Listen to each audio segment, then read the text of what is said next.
Council special meeting with the Business Relief Committee, Tuesday, May 12th. Let's do a roll call, please. Council President Benefield? Here. Councilor Risley? Here.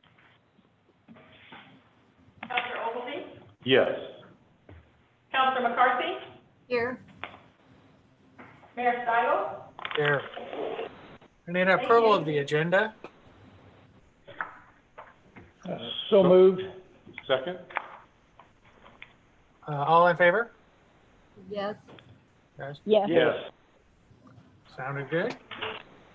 Okay, our first item is a community garden. Well, let me just step back for a second and remind folks that normally we have a public comment phase, but because of the issues, anybody who wishes to provide public comment for this meeting must have done it by noon. If you have any comments you wish to make about this meeting, please send it to us after the meeting through email or letters or however. So, yeah, we will move on to the first item, which is community garden.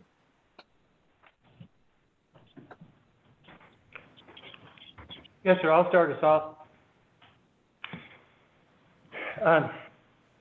Recently, the city received a proposal for a community garden to be located at the Cannon Beach Elementary School, someplace on that property. And I guess the lead player on that one is Beth Holland, and she is on the phone to talk about the proposal. I want to address that I sent you something probably about 5 minutes ago. There was a revised proposal from Beth, and that's the one that I think that we ought to use tonight. So, are there any questions on that?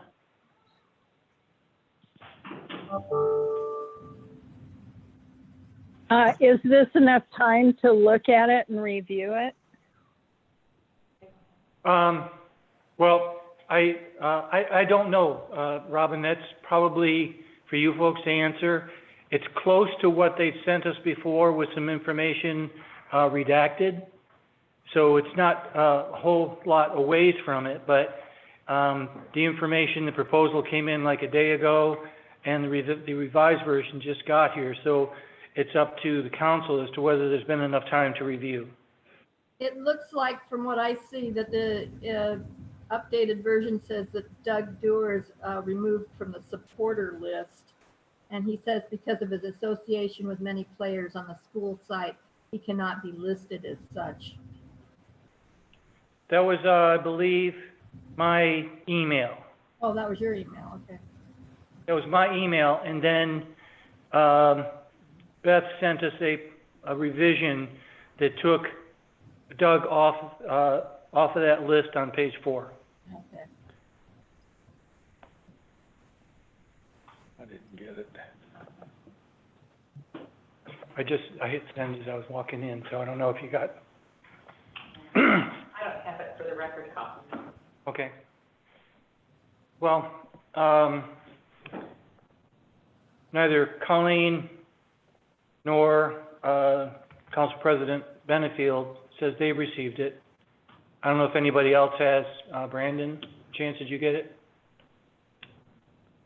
I believe I have it right here. Okay, was it like 5/24, 27? Oh, it's on Yes. the email. I just didn't have it. Oh, I'm sorry, it's on an email, yes.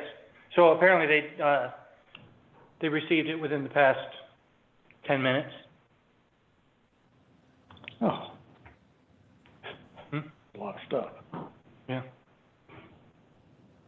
But most of it is the same as what you'd already seen. All right. Okay, at that point, shall we ask Beth to make her presentation?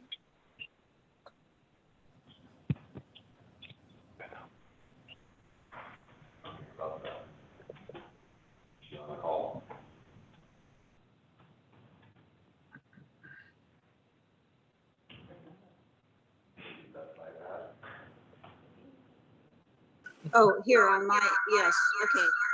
Can you hear me now? Let me just move this.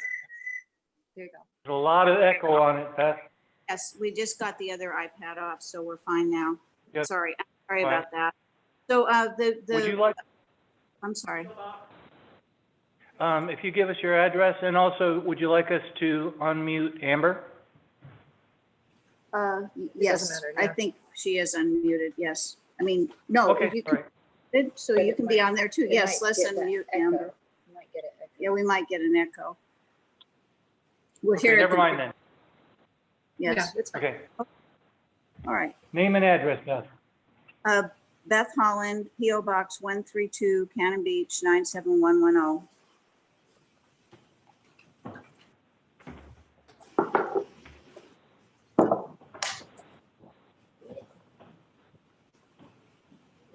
And should I go ahead here? Please, Beth, sorry. Yes. So, I mean, the reason that we're coming to you tonight with this timely request is that we have this opportunity to begin growing in the season that's ahead of us now.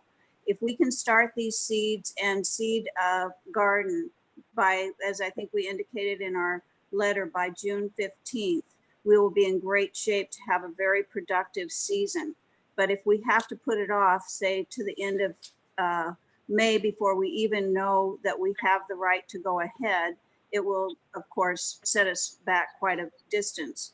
And we won't be able to contact with volunteers to coordinate things. We've gone in a remarkable way. So many people have come forward and made it known that this would be a wonderful thing for our community. And as I think about people approaching our town and seeing this garden, I realize what civic beautification the impact of it will be incredible for our community right now in this pandemic, to realize that we have this resilience and this opportunity to come together and to help nourish each other. In a very profound way, it's the garden and the food. In another way, it's our community.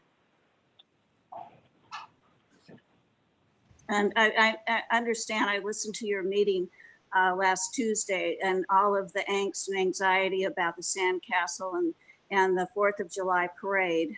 I really believe this is an opportunity to address that kind of civic communication and just celebration, of spring and renewal.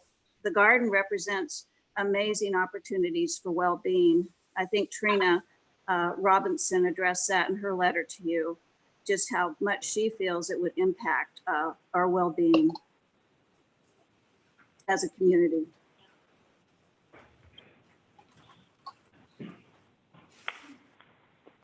Okay. Anybody have any questions for Beth? Beth, this is Mike Benefield. I have a couple of questions. One is, since your plot location lies across some of the Seaside School District property, have you had any contact with Seaside School District? No, we have not. We're just under the assumption that it's in the city's purview to look at this issue at this time. I think part of the reason that this is in front of the council tonight is for them to make a decision on the part of the parcel or the parcel that the city has control over. If the council does decide to move forward, then anything else that would need to occur, the city would be acting as the applicant, but we could not act as the applicant for the county. And what I just said about moving forward is subject to decision by the council to move forward with the project. Bruce, can I ask a couple questions? Yes, Ashley. Okay. So, Beth, the property is both the school district and the city's property. The group that will actually be doing the farming, are you thinking that they would be an independent group or a city committee? I think we're open to any suggestion you have on that. We are open right now. It's just an open committee. We are hoping that we are going to have enough opportunities for fundraising to avoid financial obligation by the city. It's our hope that we can do that. And I think we're pretty close because we have assurance from both Mike McEwen as excavator and supplier of the soil that he's willing to pitch in. Keely O'Brien, I mean, I'm not sure, but we're in negotiation. They're also considering some help. We have 7D's Nursery supporting us. I have this greenhouse, which is very functional for starting and transplanting and preparing the seeds at this time to get the garden planted. The reason we want to take this open approach rather than plots that are owned individually or managed individually is based on the Nehalem Land Conservancy's success with this approach, and also because of our understanding that as we move forward through this particular time, that we can use as much of our own resources as possible to make ourselves feel healthy and whole. And it will be a good learning opportunity. It's a way to launch the thing quickly without having to get a lot of participation from individual plot owners. And of course, our long range hope is that we'll see more community gardens and more orchards, things in our community that will help with our resilience. Okay. And then, so once you have grown the food, how is the committee going to distribute it? Well, I think we'll look to the people who are participating in the garden. We're certainly going to reach out to the whole community and hoping that people who are most vulnerable will step forward and want to take a part in this. Beyond that, we'll be looking towards the food bank for anything that's left over in the production. I believe that's what we're thinking right now. Obviously, we're a very open and fluid group. We have, we're just coming together to support that idea and that approach, though. Okay. Well, I'll wait until the council. Go ahead, Ashley. I'll wait till the council kind of makes their decision about this is something if they want to take up to go over options. Yeah, another question I have is, are you setting up a 501c3 organization, or who would the city be granting permission to? Right now, the church will be putting it before their, Trina and David Robinson will be putting it before their board, I believe, on Thursday night. And they are very supportive of this idea. They have had the 501c3 for the food bank for quite a while, and they're just moving out of that. But they're happy, or David and Trina anyway, are very happy with the idea of allowing us to access their 501c3. We have donors who are anxious to utilize that venue as well. So we're working to establish it. Okay, thank you. This is Robin. Beth, have you talked to the State Historic Preservation Office about the use of this land and how it would be compatible with what else we know about the land? Yes, we have, but we're not at this point in a position to say anything on that. But I feel very positive in both those directions. Well, personally. The State Historic Preservation, I think, is different than what you're referring to. Well, I think we're in good shape on most levels, and I think if we need to address that down the road, we certainly will.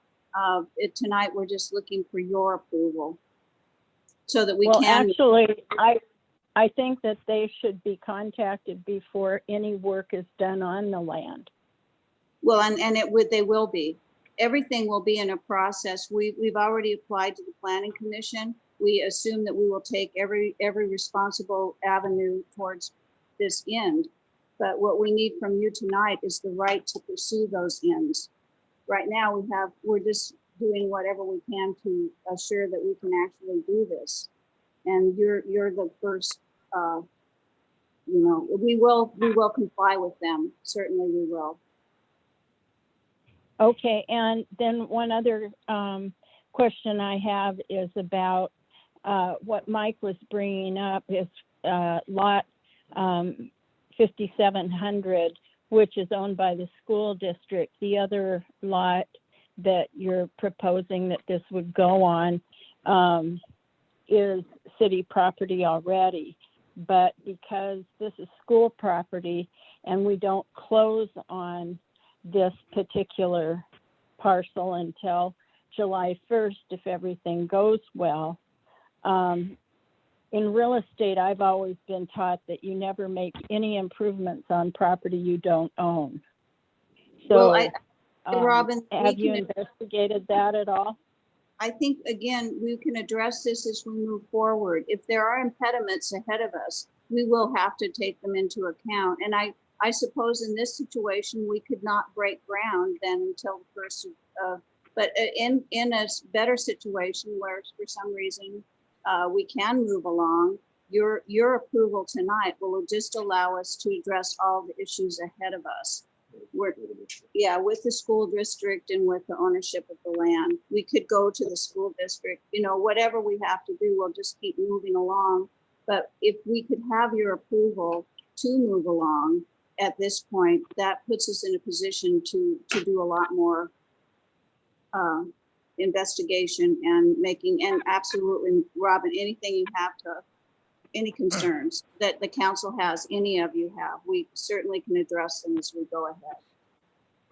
Yeah, because I'm concerned when you don't own property and you go forward and put something on the land, do you have insurance that is going to cover any accidents that might happen on the property?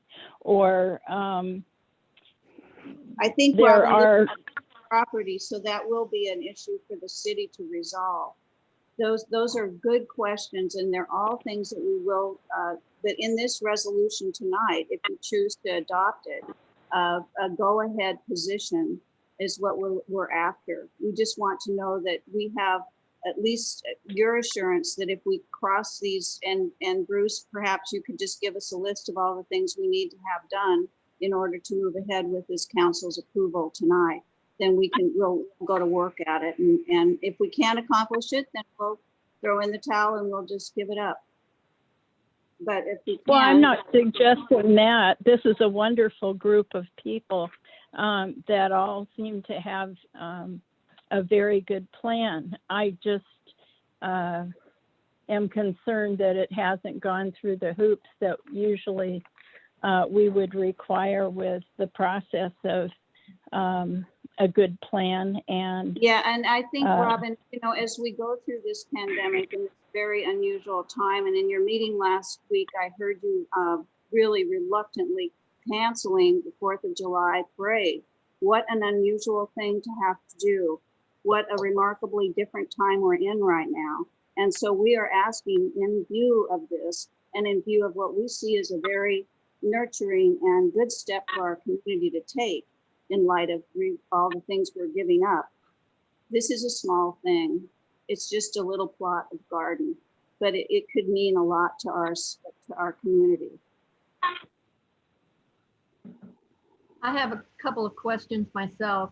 If you're interested in starting to plant within this next month or so, how are you going to deal with the whole pandemic virus isolation, 6 feet away from each other kind of? That's a very good question, Nancy, and I believe that we will be addressing that, and it's something that Karen Labonte brought up to us early on, that she wanted to make sure that however we conducted ourselves, it would be, in a safe way. So we certainly, part of this current culture that we're in, we will definitely want to be addressing smaller groups working in the garden. I would imagine, well-spaced, wearing masks, everything that we know we should be doing, we will certainly be striving to implement. And Good then question. Thank you. The proposal also says that you would like some funding from the city. How much funding are you looking for? Again, I don't think we are asking for funding. I think it may be a reference to, if you cancel the 4th of July parade, maybe there were some revenues funds that you could put our way, but we're not looking for that. And we're definitely after donations through fundraising, grant writing foundations. We're already writing grants for some foundations that we hope will lie ahead of us, if not right now. And we believe we're in a good track to be able to afford this on our own. It's really a pretty light infrastructure. And everything will be built up from the ground up. So Then it's I have a- raining in the greenhouse. I don't know if you can hear the rain. Water is in. I have a question for either Ashley or Bruce on this. If the city gave its tentative approval, it sounds like there's an awful lot of concerns that we have regarding this. Would we be able to reserve final approval once these questions are answered? So I can take that, Bruce, unless you want to. I like you taking it.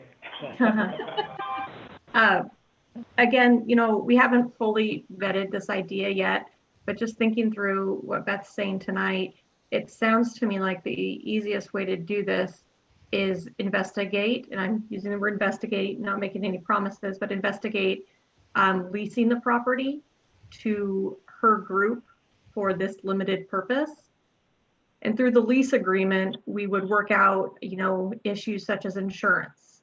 So, this is not a typical activity that the city engages in, growing food and providing it.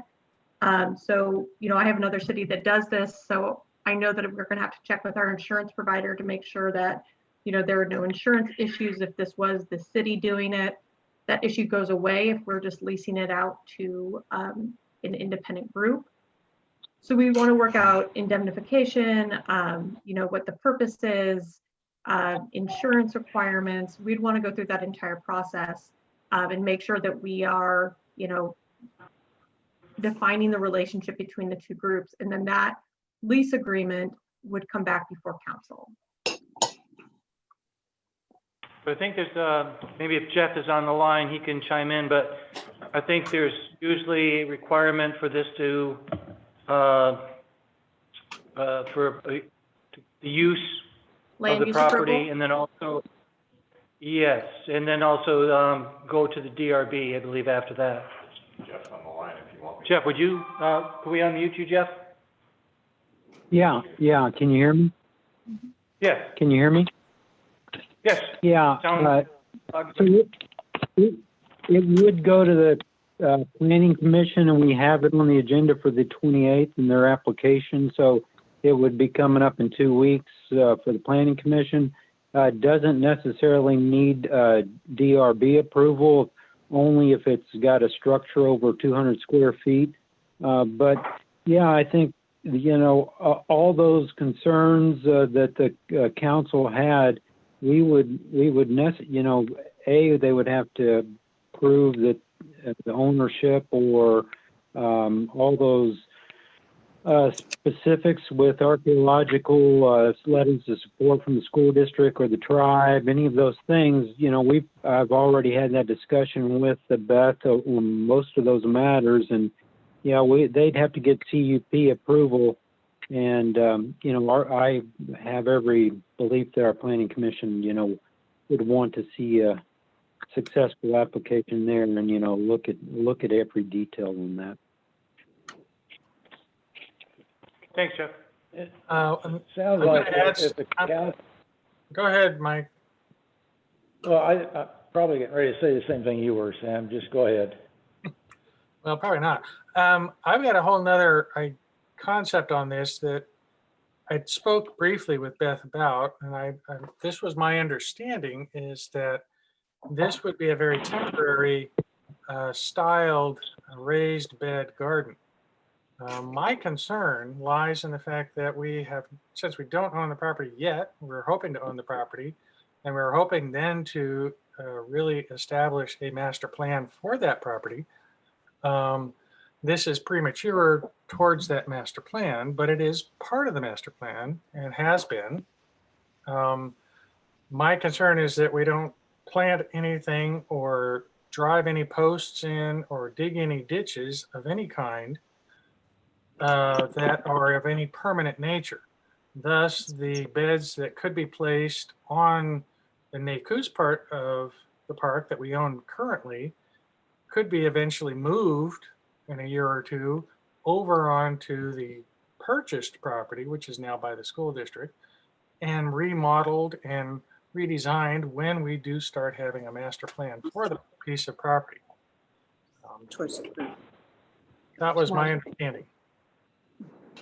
And we certainly would be open to moving the, directly north if we took our 30 by 80 foot plot and moved it towards, the sun, be more sun. It's prettier out there. There's not quite the wind break, but I bet there is a pretty good wind break still from the gym that we would experience on that. So we're totally open to moving ourselves towards the creek. The elks cross the road there and they tend to go along the creek, but they can certainly find their way around our elk fence.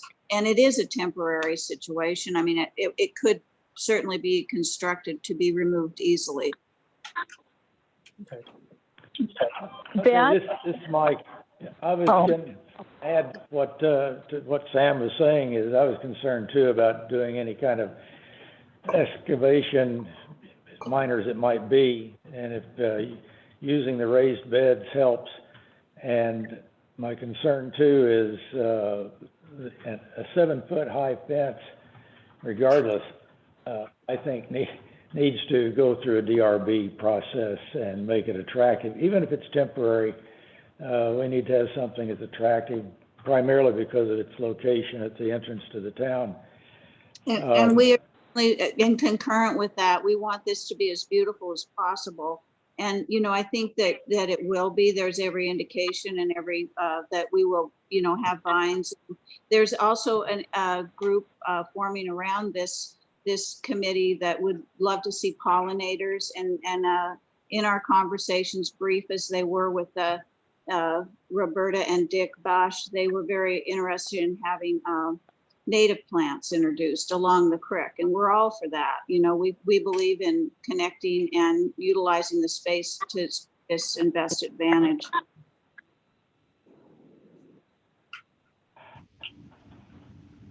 Beth, one thing Moving it north would solve some of the problems with ownership, but it also creates problems in how temporary the structure might be.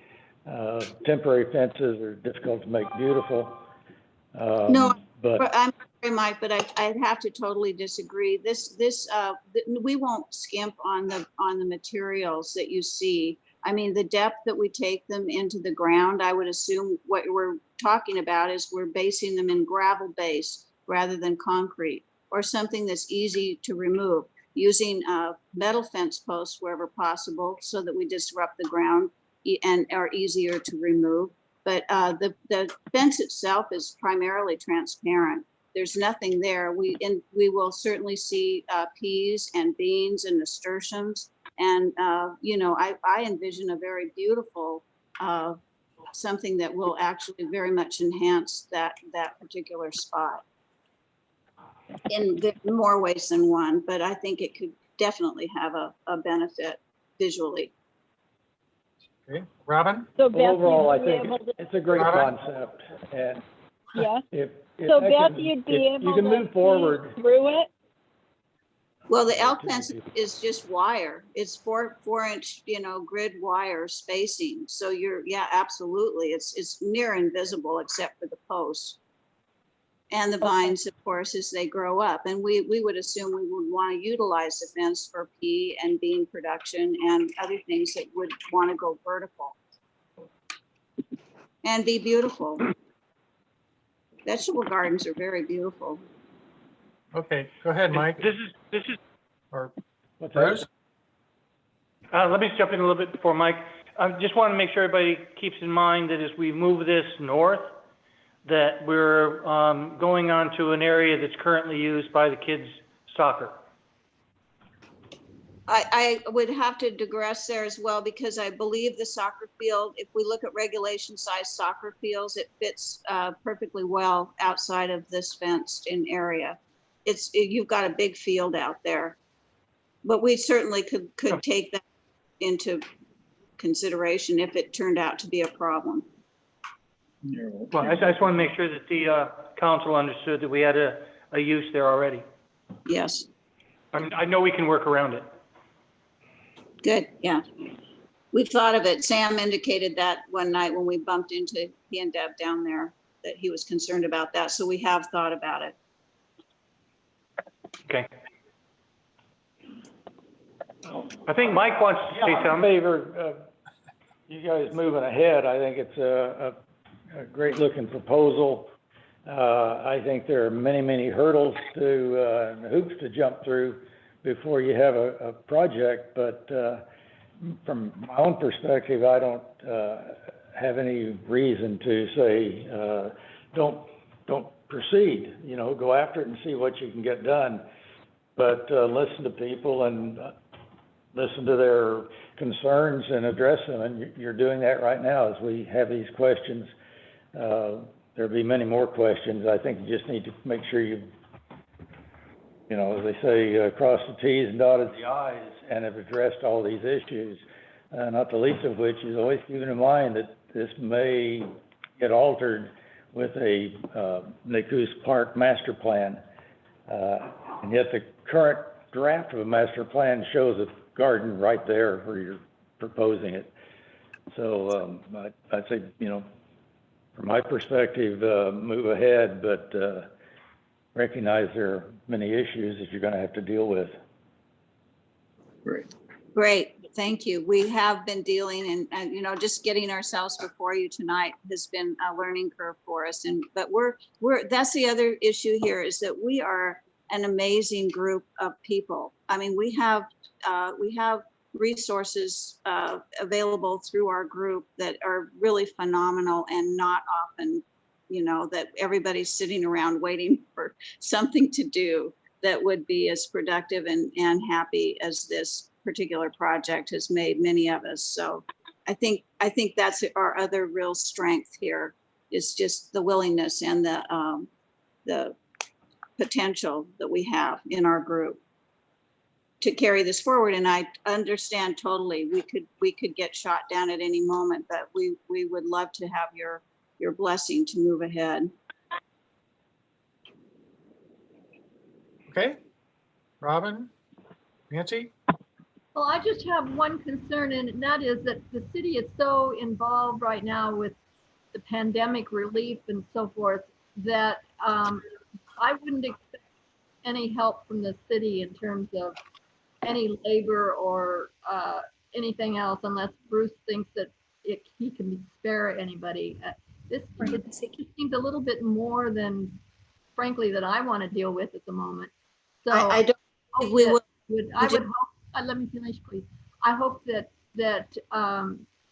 you can get these issues ironed out and then bring it back to the city for its final approval. Great. That's what we're hoping. And to your point, Foresee city involvement. We're definitely not moving in that direction. We understand, you know, the police force is being cut. We understand just the depth of the issue here, and we in no way mean to you know, cause any more hardship. We think we can move this ahead on our own wheels. We think so.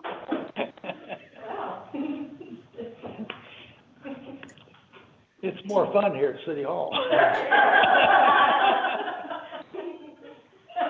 Oh, okay, then it sounds to me, I'm just kind of getting a guess here, that if this group would like to move forward, I think your city is going to say, move forward with the understanding that you're going to come back to us once you have a firm kind of presentation and how it's going to be done, what it's going to look like and stuff like that. And then we'll give you a go ahead. That's my sense. I have a couple questions. Bruce? There was discussion about either leasing the property to a community group, or that it would be a city garden maintained by volunteers. I think in either case, the city would be the applicant at DRB and for the not the consumptive use, the conditional use permit. So is the council authorizing us to be the applicant on those if they're necessary? Bruce, this is Robin. We can't lease something out that we don't own. Right.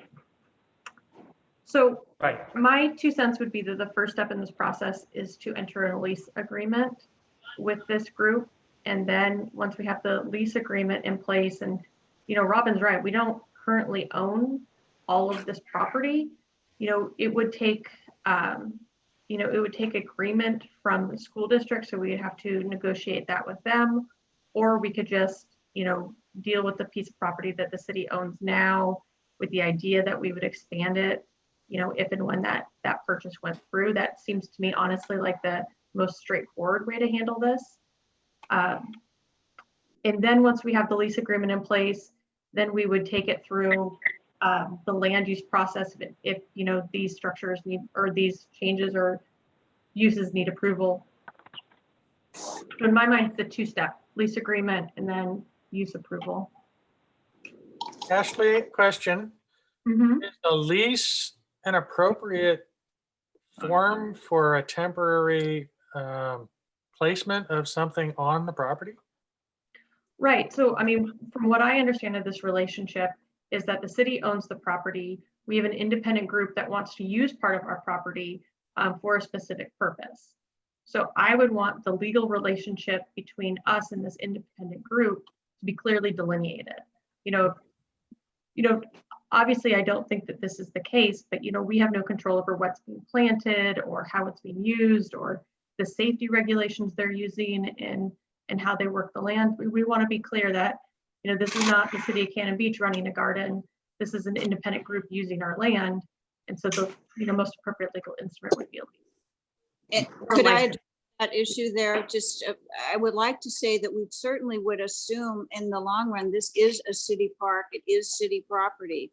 And we as a group don't anticipate any, the less financial burden, of course, on us or insurance, all of that. If Karen Labonte is willing to just oversee our project for the city, she seems to be in support of this.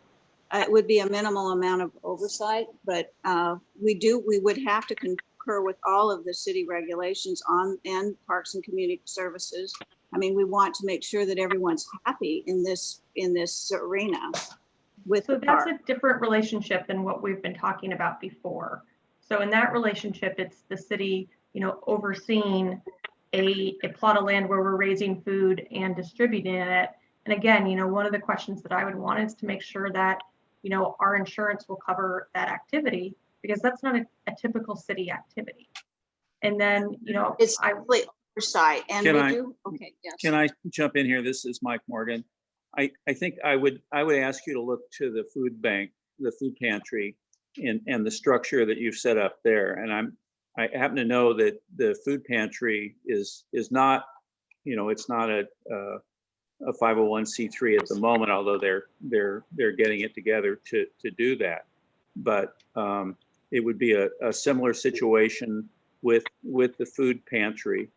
And I think the other issue is if there was an opportunity to work with the school district until the property closes in July, we would be willing to approach the school board and ask them for the opportunity to use the property until the closure. So, but as far as the structure is concerned, many cities do have community gardens. The city of Astoria has one. The city of Seaside has one. Warrenton has one. It's a very common city function, and as Sam said, it's in the master plan. It's been adopted for what, 8 years or something. So anyway, that's my input.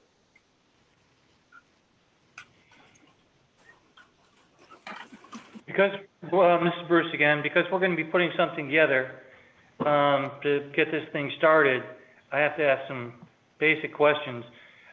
Who would the lease be with?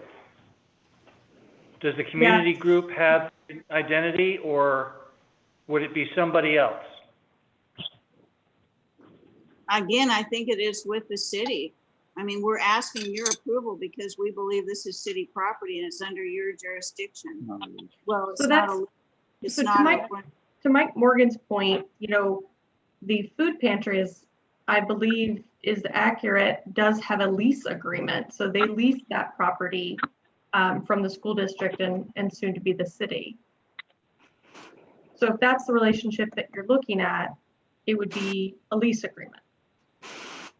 Okay. Well, we can form a 501c3. We are working on the 501c3. We will do this, but I have every hope that we will be using the church. That's it. In the interim. Yes. Or we will, Yeah, Beth. if not, then we will move it to the food pantry once their 501c3 is approved. Yeah, if they're willing, we will be doing that. I think one of the parts that we need to realize is that a lot of these questions that are being asked are what they're trying to sort out so that they can bring us a better presentation. All we're doing is giving them permission to start finding out all of the data that we need to know. So that's my think. I think, you know, it sounds like a really great idea. Move forward on it. Bring us back better ideas, do some research on how other cities do it, present one of them or all of them to us so that we can then make a decision. Because we're not deciding on whether this is a go or no go tonight. We're deciding on whether you should proceed to give us more information. Thank you. I appreciate that. That's what we are doing. Okay. Anybody else? Well, I have a question. If we're just giving them a go or no go, then the city is going to be the applicant for the DRB approval, then, or the public planning commission approval, then it sounds like we have a little more commitment than just go ahead and research it kind of decision. It's an Starting to opportunity. sound like a lot of work for the city. You know, From my perspective, I Jan would can look do a for lot. direction from council about how we want to set this up. If we want this to be a city project, or if we want to, you know, allow an outside group to use our property, because those to me are two separate ways to handle this. And, you know, as Beth mentioned, you know, both are feasible. They're just, it's a different relationship. Actually, what are the risks of just leasing a plot of land without being involved anything beyond just a landlord on a piece of property?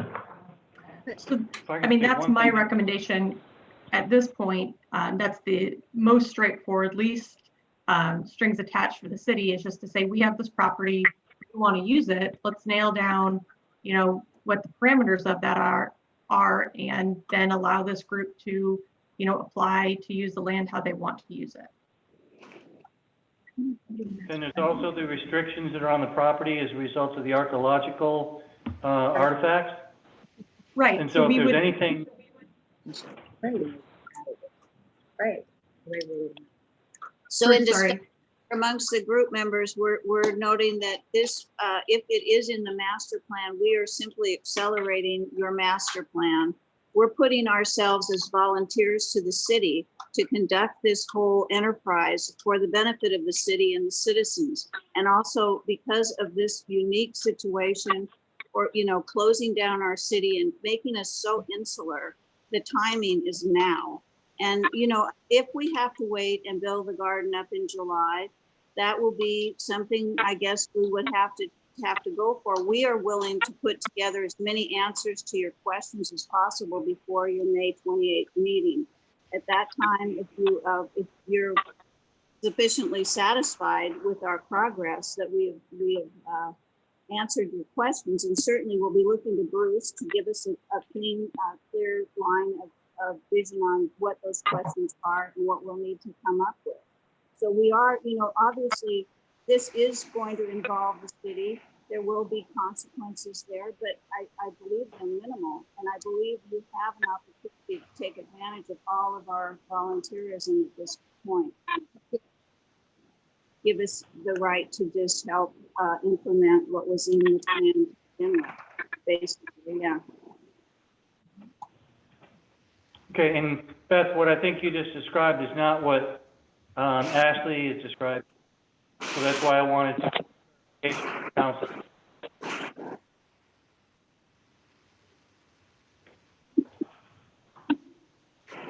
It's really raining now. Okay, we need to move on here, so I'm at a loss to figure out what city needs to understand. I'm looking for more information. I think the group should be allowed to move forward in finding us more information. If that means finding one of the two proposals, or not proposals, but aspects of how this is going to work that Ashley has stated, compared to the one that Beth is stating, we need to just move forward on one of them, or get us more information on the differences between the two of them. And Sam, can Ashley give us that information? Could she send that to us? So we would understand what the two differences were and the pros and cons? no, Ashley? Yeah, I certainly can. And, just a really quick rundown, I see the two options are, as I've explained before, the third-party lease relationship, or a relationship more like your 12 days or your Cannon Beach farmers market, where, it's official city committee, they've been delegated authority, there's some oversight from the city, there's a staff liaison and there's a council liaison. So that's the other option here. Both of those are valid and very important. They also seem very intense to me. I guess I'm coming from a discussion that I had with Beth, and it's the urgency of this is a victory garden. To put one up this summer so we can get some tomatoes out by September. That is a very temporary situation. If then we want to move forward and make it more permanent and it's designed into the property, that will happen. That will be organic. My sense is, put some planter boxes out there. It will be city property. It'll be a city, volunteer group.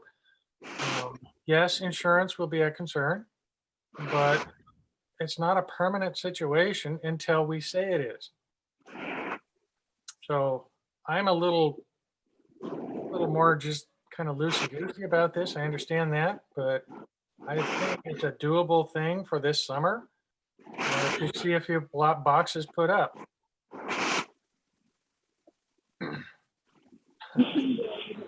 I don't know where to go from that.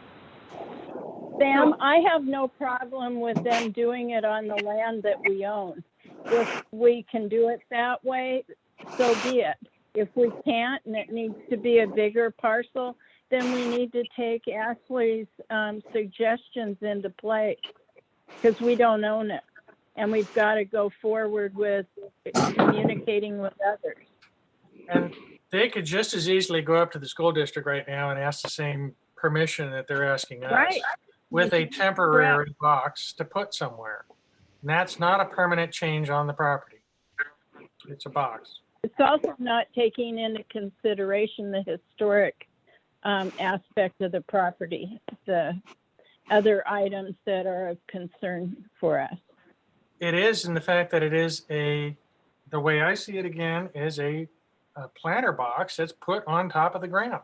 It doesn't harm the underground or the historic aspect of the property at all. It's not like planting a tree or digging a post hole or anything like that. It's just put in a box. Just digging closer. So.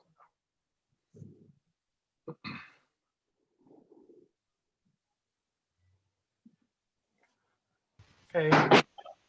We need to move forward. Let's figure out what we need to say to move forward.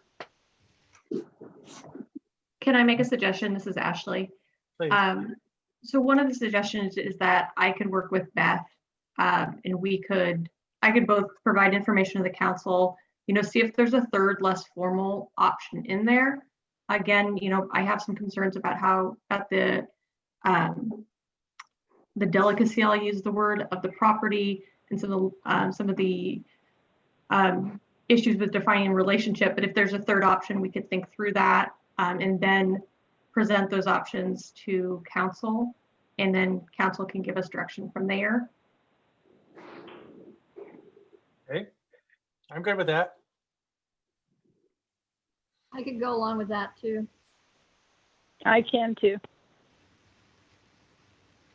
Brandon, Mike? Myself as well.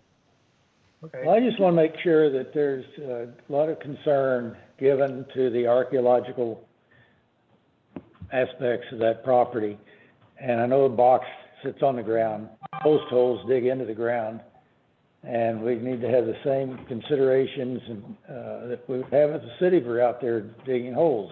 We need an archaeologist presence. We need to know what to do if something is found. I know they talked with Doug Dewar previously, and I think he'd probably still be involved in this at some point. But I don't want the city some liability for having done damage to some archaeological site. So it's got to be addressed somewhere in these agreements. That's my only concern. Other than that, I already said I'm agreeable to going ahead and answering some of these questions. Okay, great. Thanks, Mike. Bruce, I think that gives you some marching orders. Yep. You're loud. Okay, let's move on to the next item.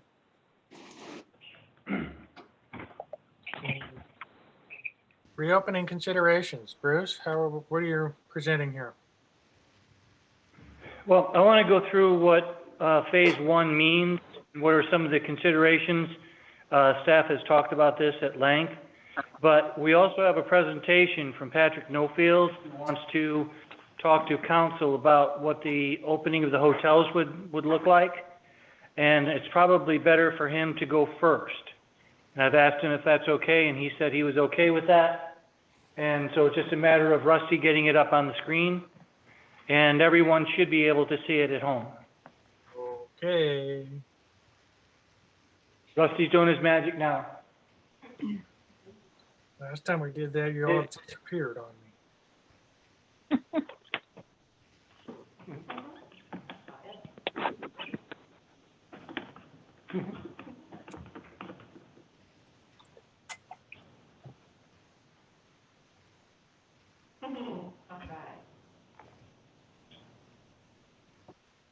Is that Patrick?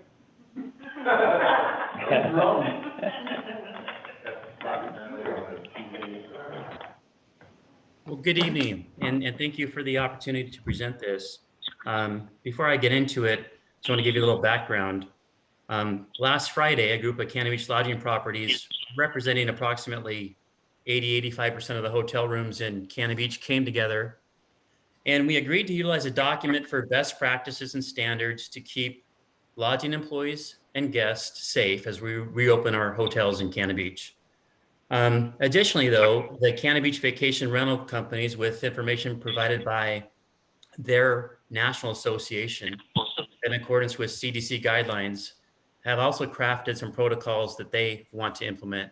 Regardless, to that end, we have agreed collectively to adopt what's called a Safe Stay Initiative that was developed by the American Hotel and Lodging Association.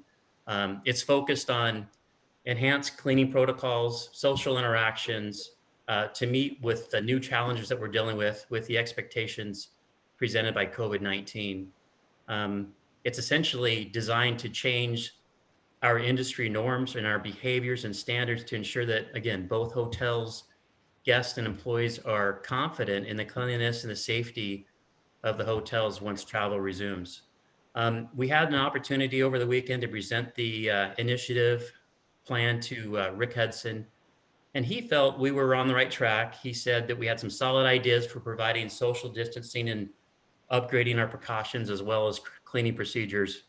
Rick felt that the methods outlined in our plan were best practices for our industry, and he supported our industry in our efforts to safely open up our properties. Rusty Good, he's going to be my eyes and ears in moving the presentation. Essentially, the initiative was created by a consortium or an advisory group of some of the top hotels in the country, Marriott hotels, Hilton, Disney hotels, amongst 20 other people. And the areas of focus for the Safe initiative are, if you go back, employee and guest health, employee responsibilities, cleaning products and protocols, and physical distancing. Thanks, Rusty. Again, the main focus for employees and health is washing hands and frequent hand washing and hand sanitizer when available. And if you can go to the next slide, Rusty, number 4. These are hand sanitizer stations. These would be prevalent at entrance to the hotels. Any common areas, they would be available to guests, similar to what you'd see almost in a hospital nowadays. Next slide, please. This is an example of a hotel front desk new normal. It might be hard to see, but the face mask is required. It's actually an escape lodging company, restaurants and hotels. We are requiring face masks, period. There's a sneeze guard that separates the guest from the employee. You'll also see on that countertop, you'll see Purell. There's actually face mask available for the guest and also disinfectant. Slide 6. So the main thing with this is making sure that we have signage for both guests and employees, reminders how to properly wear a mask, and these things are in high traffic areas. Slide 7. There's back of the house signage that's expected in employee break rooms, a proper way to, handle and dispose masks, how to use gloves, how to wash hands, how to sneeze into your arm and avoid touching your face. Next slide, please. Here's a couple examples of signs. One is stop the spread of germs. One is cloth face covering. Slide 9. So I think the biggest thing for us is that we have a process that we can report to our local health officials if there's any presumed cases of COVID-19. And that's part of this procedure. In addition to that, when employees come in for their shift, before they punch in or sign in, we actually do a physical temperature check and monitor that. If you go to the next slide, please. This is actually a sign you'll see, temperature check station for all employees. And then slide 11 is an actual example of one of our employees being tested with a touchless thermometer. Slide 12. At a minimum, confirmed cases of COVID-19 shall be immediately reported to local health authorities. Slide 13. So again, employees' responsibility, if they're not wearing protective gloves, that all employees are following the CDC guidance regarding hand washing, and that's for at least 20 seconds. And it's continual. It's, if you use the restroom, if you touch your face, if you're smoking or eating, or you're taking a guest credit card or cash, taking a break before a shift as needed throughout the shift. When possible, employees will wear gloves for added protection and sanitation. 14. This is a critical part that we really focus on employee training for safety and facility sanitation and protocols. It's a huge one moving forward. 15. So PPE, we've heard a lot about that. CDC has recommendations along with, our state government or local government, however it's dictated. Right now at our hotels, we have sneeze guards. We have the sanitation stations. Where we don't have sanitation stations, we have tables with hand sanitizer, masks, gloves, signage, touchless thermometers, and EPA-approved disinfectant. 16. So cleaning products and protocols, Any disinfectant has to be EPA approved and meet CDC requirements for effectiveness against virus. In 17, we were able to coalesce this BioEsk. It's a botanical disinfectant solution. It's noted to kill 99.9% of germs and viruses. This is actually when Nike shut down in mid-March to have their campus cleaned. The industrial company that did that used this product to clean their facilities. 18. Cleaning and disinfecting shall be frequent. We actually have one person at our operational hotels right now that all they do throughout the day is emphasize on disinfecting and cleaning public spaces where there's frequent contact with hard, non-porous surfaces, the front desk, the check-in counters, the elevators, the buttons, the door handles, public bathrooms, gift shops, ice machines, you name it. I mean, that's all they do. Part of that is, number one, it's the right thing to do out of a safety precaution, but it also gives comfort to that guest when they're checking in, that they see that we're taking this seriously. Next slide, please. Cleaning and disinfecting protocols in the guest room are similar. It's the high touch areas, the non-porous items, and you think about what you touch when you're in a hotel room, the handles on the doors, the furniture, the water faucets, the nightstands, it's huge. And so that's a significant one. 20. Laundry, we do offsite laundry for our properties, but one of the things that's critical to this one is whenever possible that the dirty linen is bagged in the guest room to eliminate any excess contact, and that when we're cleaning the linens, that we're doing in accordance with CDC guidelines for appropriate temperature and manufacturing instructions. 21. Again, also areas, hotel guest elevators, back of the house. The back of the house in a hotel are the areas that the guests don't see, but just making sure that those high traffic areas are taken care of as well. 22. Shared equipment amongst people, and then room recovery protocol. In the event of a presumptive case, the effective guest room, it gets removed from service and is actually quarantined, and it's not put back in service until it undergoes an enhanced, what we call a deep cleaning in the hotel business. 23. Food and beverage is different for each property. Some properties have restaurants affiliated with them, but most of us do what's called a continental breakfast or for our guests. Typically in the past, they've been served as a buffet. We're getting away from that. Specifically, in fact, we're trying to do things that are no contact delivery. So, and I'll show you an example here in just a minute, but really making sure that we're minimizing exposure. Number 24, please. So this is a sample. I don't know if you can read it, but this is the Inn at Cannon Beach.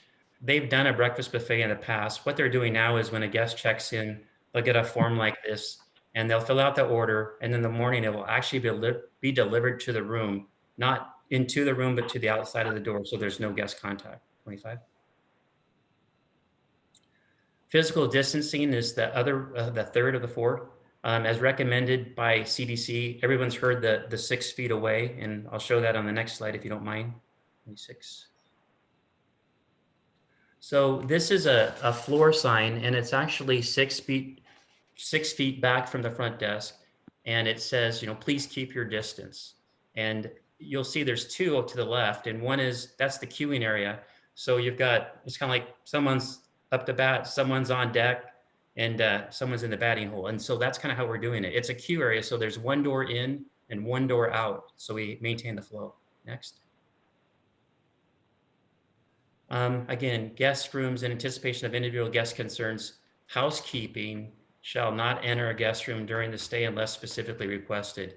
Typically in our hotels, we do what's called a stayover service for a guest that's there for an extended period of time. That will no longer be part of the housekeeping process.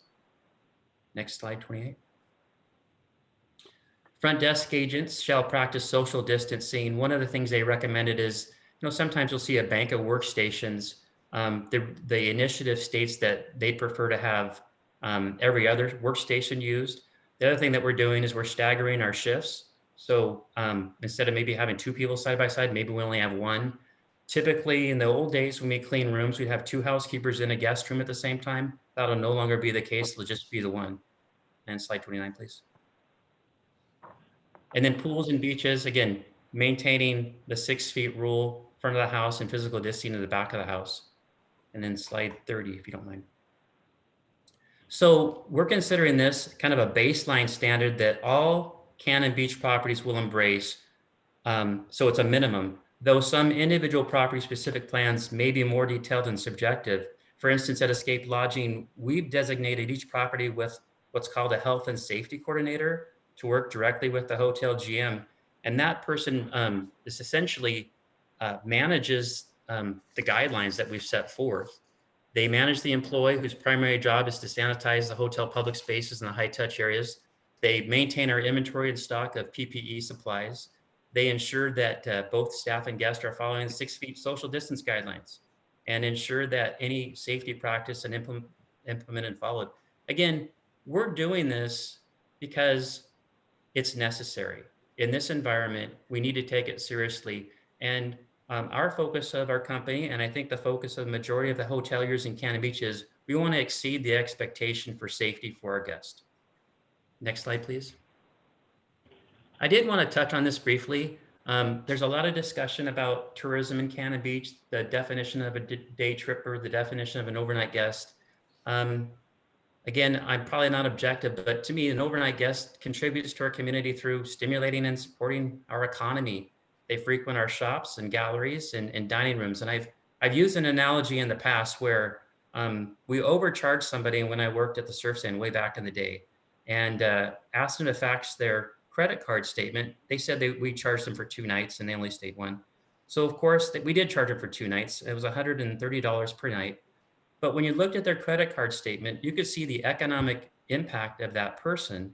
They would have gone to shops, they had gone to the gallery, they had gone to 2 or 3 restaurants during their stay. All told, that $130 stay represented $1,500 in direct spending in Cannon Beach. And I think this was like 1999 or 1998, so pretty significant.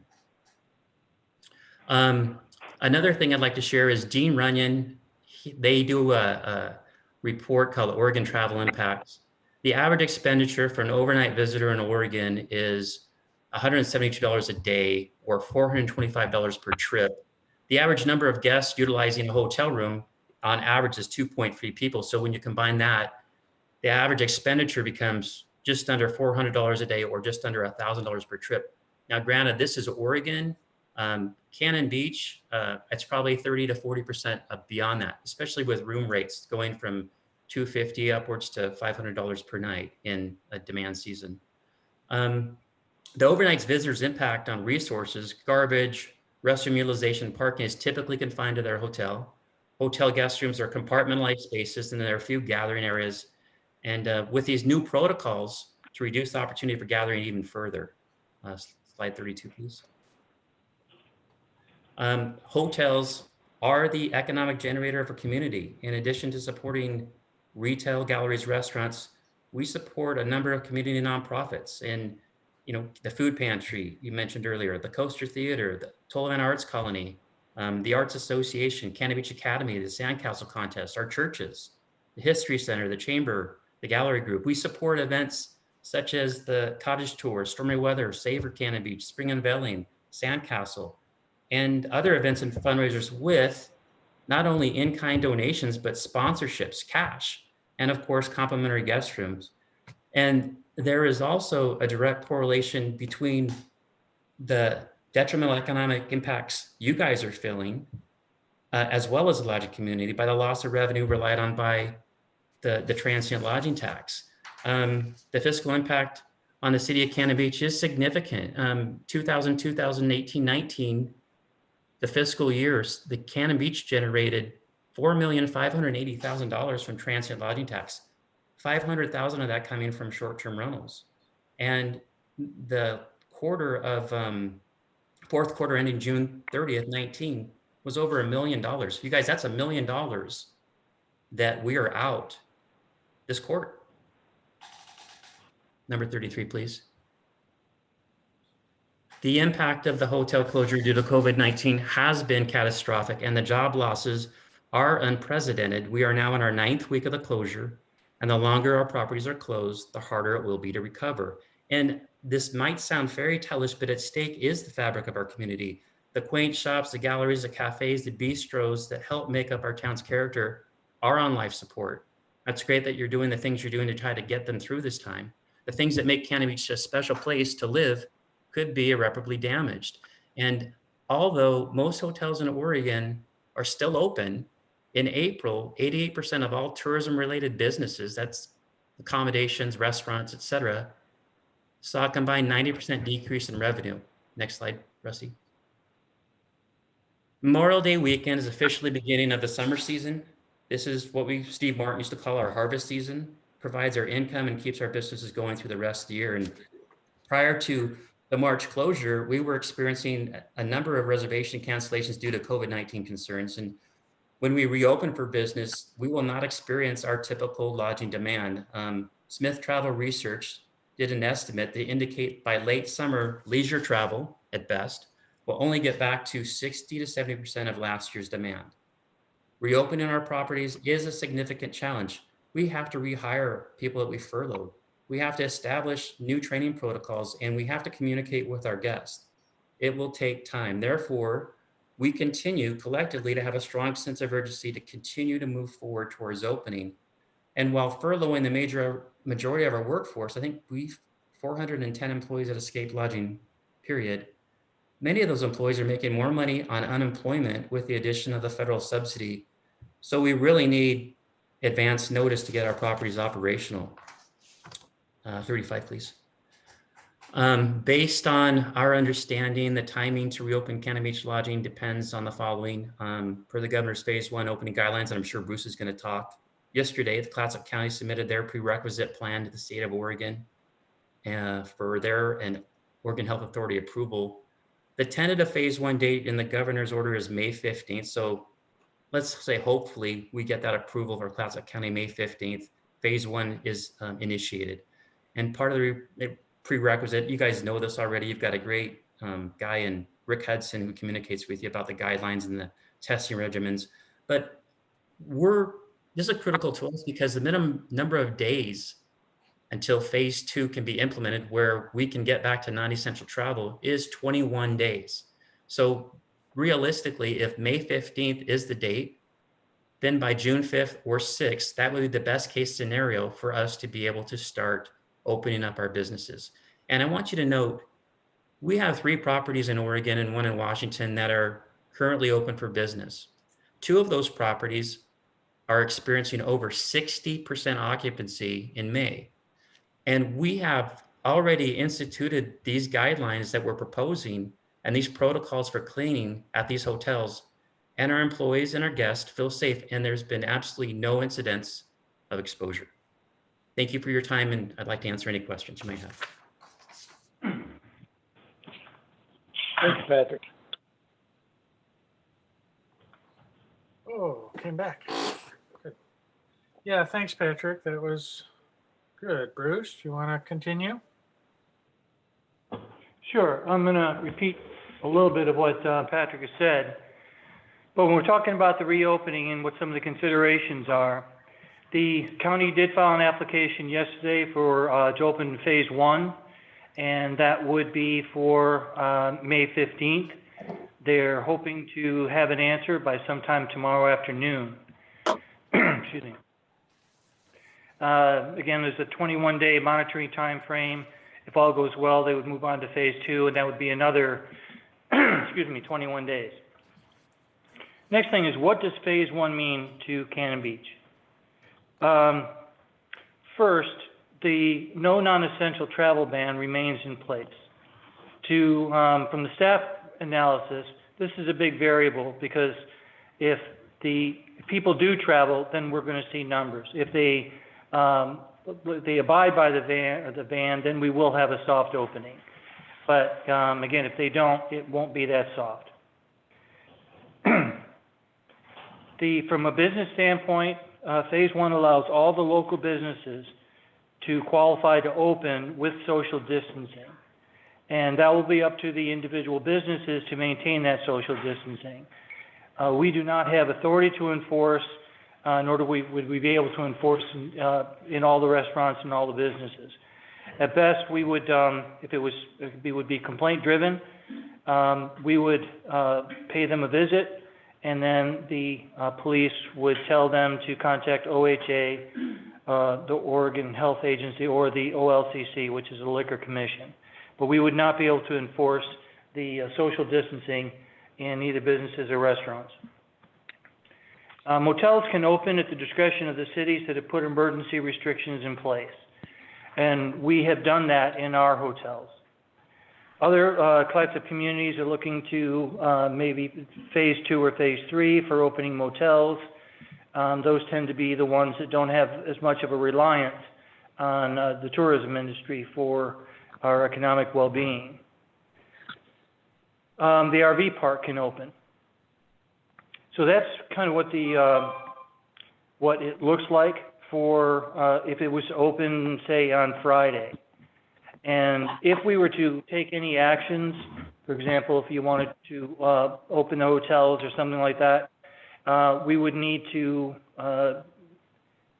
possibly vacate some of the positions that we've taken as far as the restrictions, that sort of thing, which is something I think you need to talk about tonight. So does anybody have any questions? Let me just give you some information about the rest of the locations. Seaside is opening their beach on May 18th, which is Monday, and they do not plan to go with periodic closures. From the city standpoint, I'm sorry, the county and Warrenton and Gearhart are both, they're all talking about doing closures of the beach accesses on weekends and keep them open during the week. That has a couple of impacts on us. One, we have 45 beach access points when you include the streets that have an ending out at the beach. And so there's really no way that we could enforce or close all of our beach access points effectively. Let the county know that this is a concern for us, because if the beaches to the north are closed on weekends, then it's going to push the traffic to us. One thing to our advantage is that starting May 18th, Seaside will be opening up their beach, and so that's another large beneficial location for us, for other people to have a choice. Seaside is meeting on May 20th to talk about opening the lodging facilities. I've got no indication about when that was likely to happen or what timeframes they were looking at. There was a discussion about closing or opening right away, I believe, at a meeting last night, and that was not approved. And that none of the cities are looking to open up our city halls. Everybody says everything's working well. It's good to not have as many people coming through. We're doing things by appointment when necessary, and so that doesn't seem to be a change, at least in phase 1.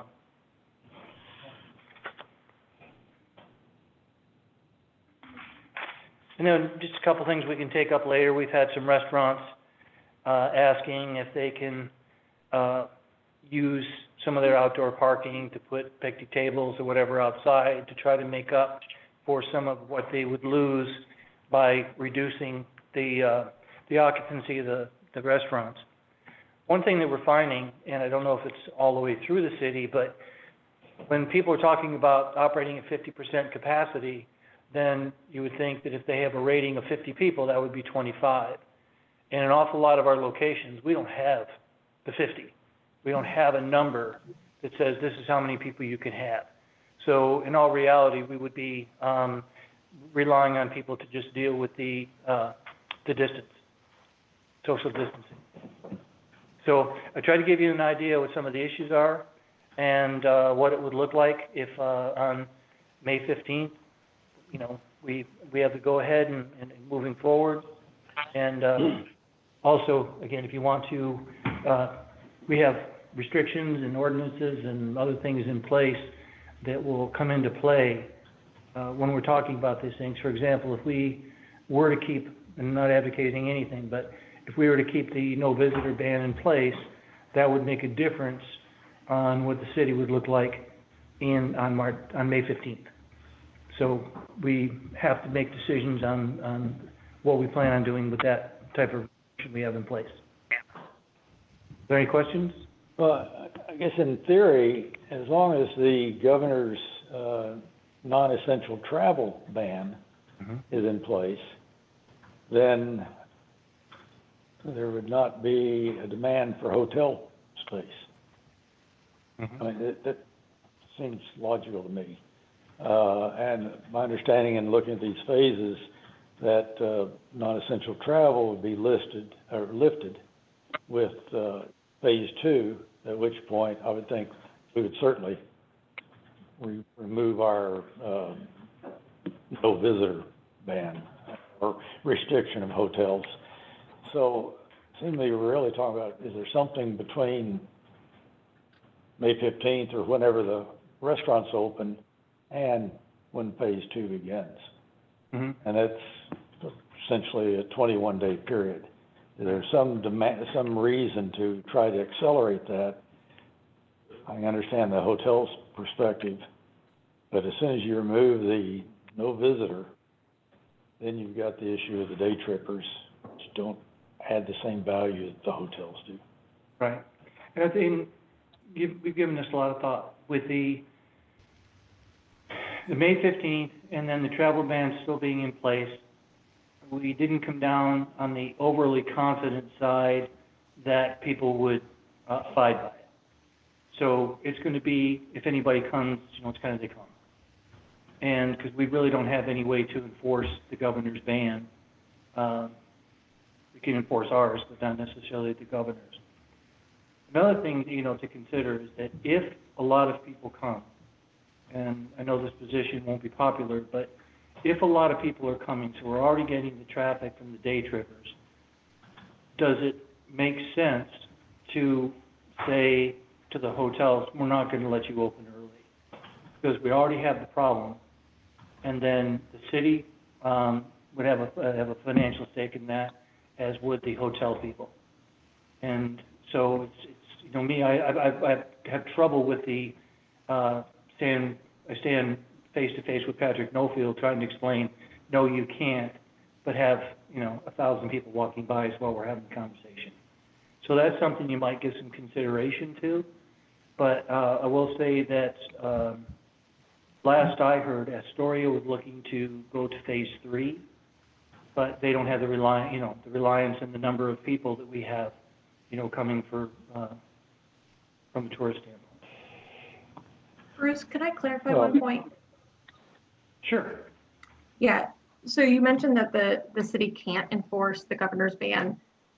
So the city does enforce the governor's ban, so we can issue citations for for violations of the governor's order. So for instance, a business that is on the list of closed businesses suddenly opened in violation of the governor's order, the city's police force can certainly write a ticket for a Class C misdemeanor. It's just not the most effective way to do it. So most of the enforcement that's gone on throughout the state has been, a restaurant that opens in violation of the governor's orders for sit-down seating has had OLCC come down on them, the OHA, those sort of government entities. But the city definitely does enforce the governor's order and has been, issuing warnings and such. Yeah, and I misstated that. What I was talking about was the travel portion. So that if somebody was to come here from Portland, we stop them and, ask for reasons or proof of why they're here, that kind of thing. We haven't been doing that part. Yeah, agreed. Okay. Yeah. Thanks for clarifying. For our no visitor ban, we had the exception, you can come here if you are invited by a member. You could also include if you have a reservation for lodging, you can come. But how do you determine whether they have that without stopping everybody that comes into town? No, it's not just, if you're coming for recreation, you can't stay in the lodging. There were certain things like military, people who were contractors, people who were, coming to work as first responders. But the recreation side of that, even if you had a reservation, was disallowed. I'm saying if you lifted that, Okay, yeah. then, and allowed visitors to come with a reservation, it would still eliminate the day trippers. But I don't know how you would determine what kind of filter you'd have that filters out the day trippers and lets the people with a confirmed reservation come in and enjoy the town. I would leave that one to Ashley. Ashley, is it possible to allow certain groups in without letting everybody in?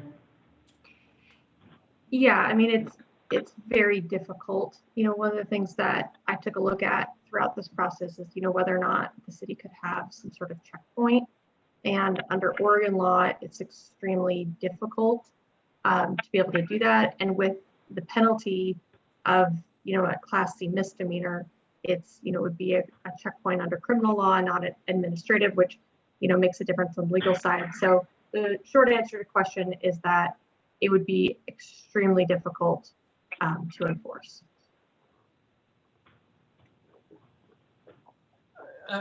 One little aspect of this that I'm kind of hearing and listening, and I'm listening to what Patrick was saying.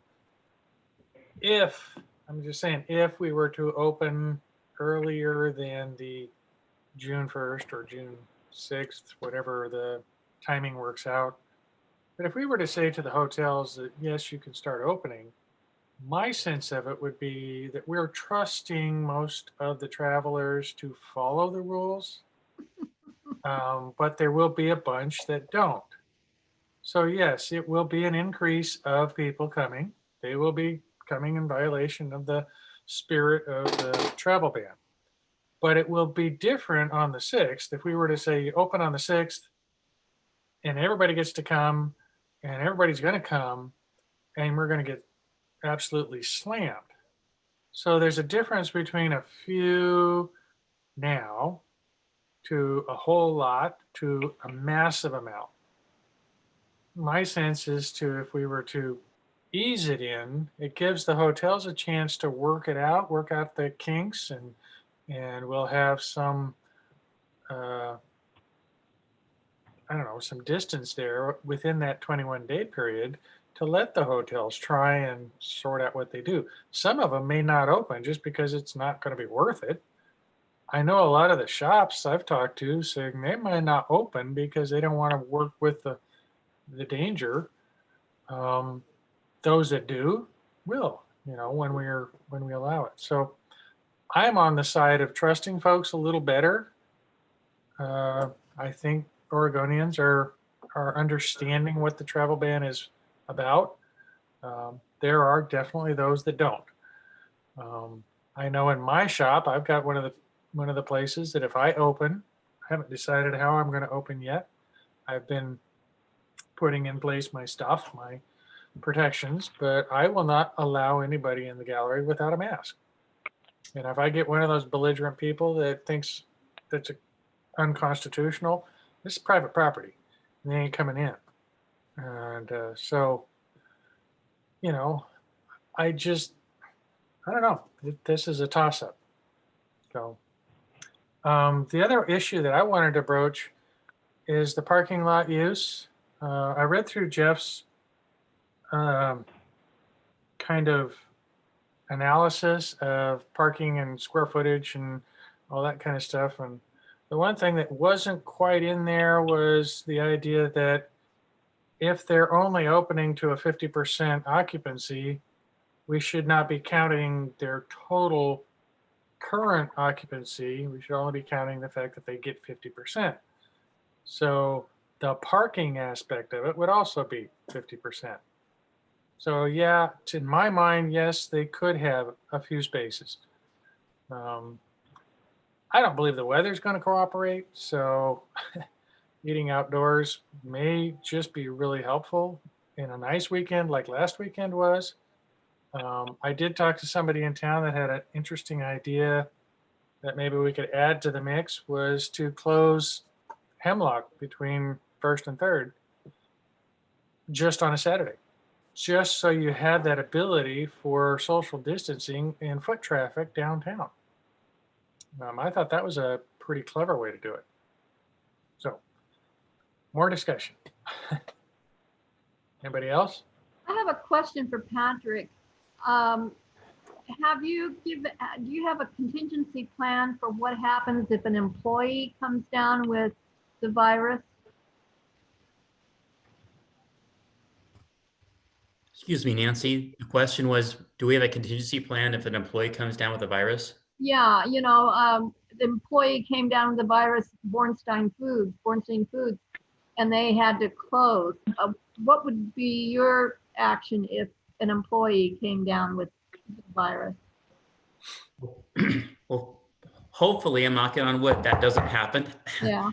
The first response is going to get that employee quarantined and get them off the property, report that to the health authority to make sure that we're doing everything we can to protect the people that we have. I could see there'd probably be testing similar to what's happening at Bornstein's, where all employees affected or all immediate families affected is tested. And then, depends on the severity of it, we might have to shut down. And that would mean evacuating guests as well, too. That would mean closing our doors, calling in a third-party company that we have a relationship with to come in and completely clean and disinfect the facility. Wow. That's intense. Yeah. Robin? Patrick, this is Robin. I have a question. You said you had a large group of people that, or you conducted a large group of hotel people.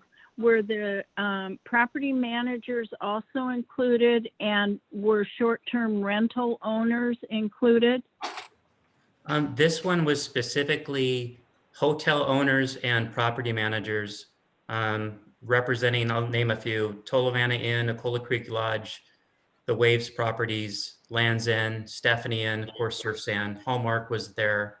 Cannon Beach Hotel was represented, as well as, McBee, and our properties, of course, in at Cannon Beach, Ocean Lodge, Seabreeze Court, and the guest house came on near the end. We didn't put together something directly with the vacation rentals, but just recently, they have actually created their own document which follows some of the guidelines and protocols that are recommended by CDC. And I just saw that today for the first time. So they're definitely all on board too on doing what they can to minimize and take care of guest health and employee safety. And I guess my other question is, if we have a 50-mile radius, that would take out anybody from Seattle. What is your percentage of Seattle, Washington people? I typically, our top dollar volume for this community is Seattle East Side, but the numbers of people are still Portland Metro that we attract. Okay. Just seems the Seattle people do a extended length of stay more so than probably the Portland people do. And if the weather's bad, the Portland people are ready to check out early and go home, where the Seattle, do I really want to drive 4.5 hours through I-5 traffic? Yeah. Well, I guess I'm just concerned as I'm bouncing around about the short-term rental people, and if it's so impressive, your presentation and how clean you're going to make sure everything is, but I just hope that it gets extended to everyone that invites people to our city. Yeah, I talked to Tammy today at length, and she's got some established protocols for cleaning that are, again, a new normal for them. Well, good. Thank you. A concern that I've heard about the vacation rentals, short-term rentals, is it's different than in a hotel. In a hotel, a guest comes knowing that they're going to be close to other people.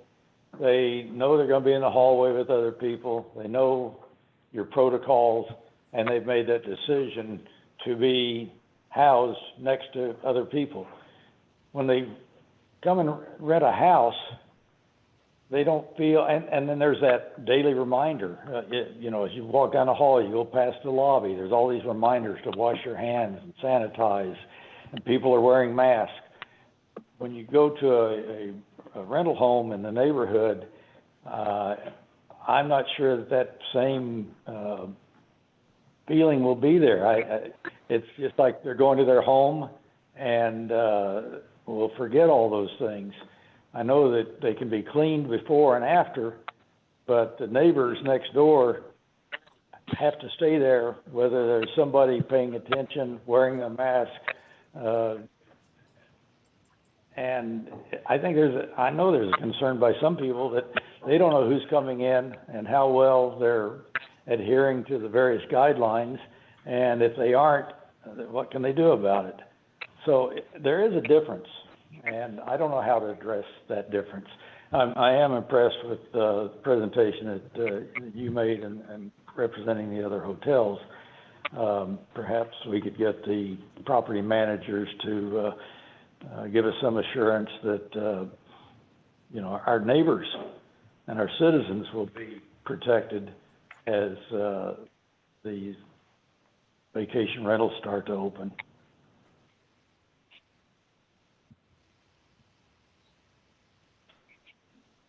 Could anything be done, this is Robin again, with our enforcement officer? We know all of the short-term rental people that have licenses and may not be under the property managers. Is there some protocol that we could provide to them that we would expect that they do? We can probably provide something, but it'll be up to the property managers to actually put those practices into place. Well, and I'm not so concerned about the property managers because the ones I know are really working hard on trying to do what the hotels are doing, but I'm more worried about the independent properties. Jim, you want to? I was pointing at you, Jason. Yeah, just stop here. Talk to one. This is Jim from the Chamber of Commerce. We've already received, the vacation rental has already done their protocols and put that plan together, and I believe they've already implemented that. So I know that they're doing those steps, and I'm sure signage will be a part of that.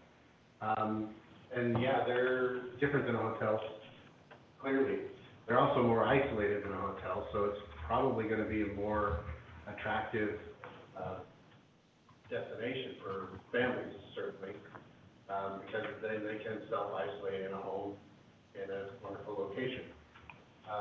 But I absolutely believe that they've gone through all of that. I've read their presentation, and it has all those protocols in place. Okay. Just as well. Huh? Thanks, Jim. Mm-hmm.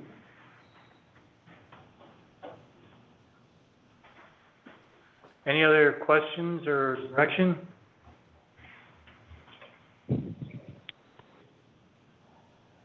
I think we'll be hitting a decision point once we hear what's going on with the county, which could be as early as tomorrow.